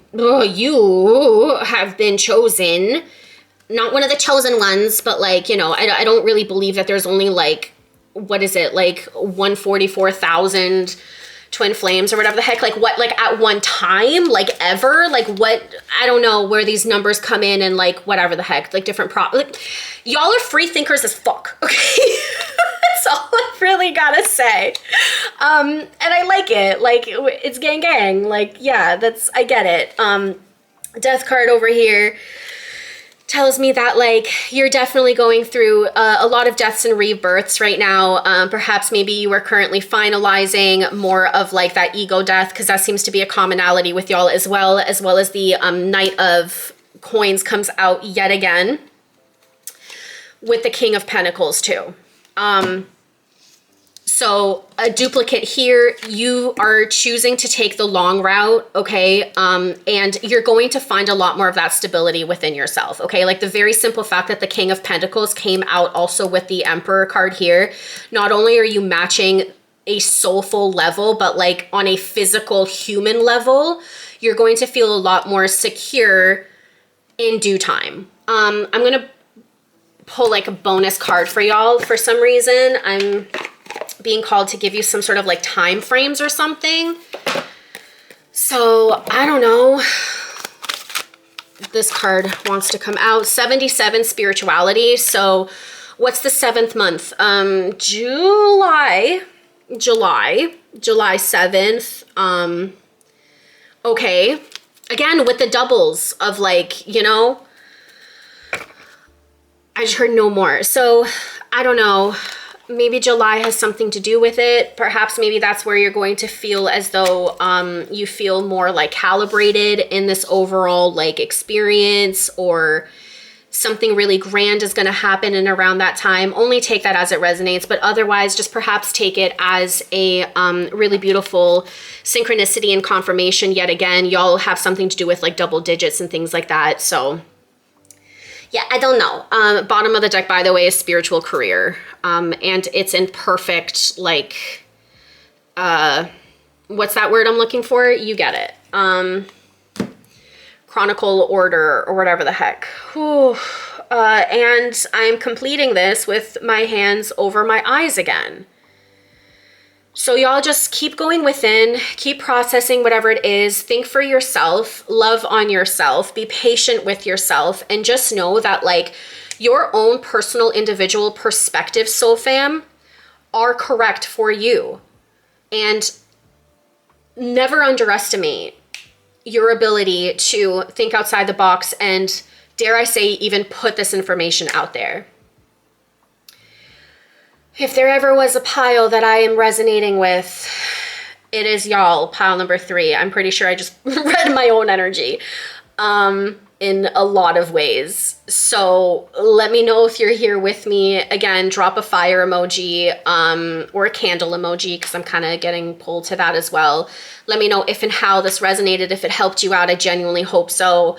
And yeah, just know that you're absolutely capable of greatness. So keep integrating, keep doing whatever the fuck it is that you're doing, because shit, I think the collective just really needs more of you. And yeah, I heard my snaps. I'ma leave this be. My hands are over my eyes again.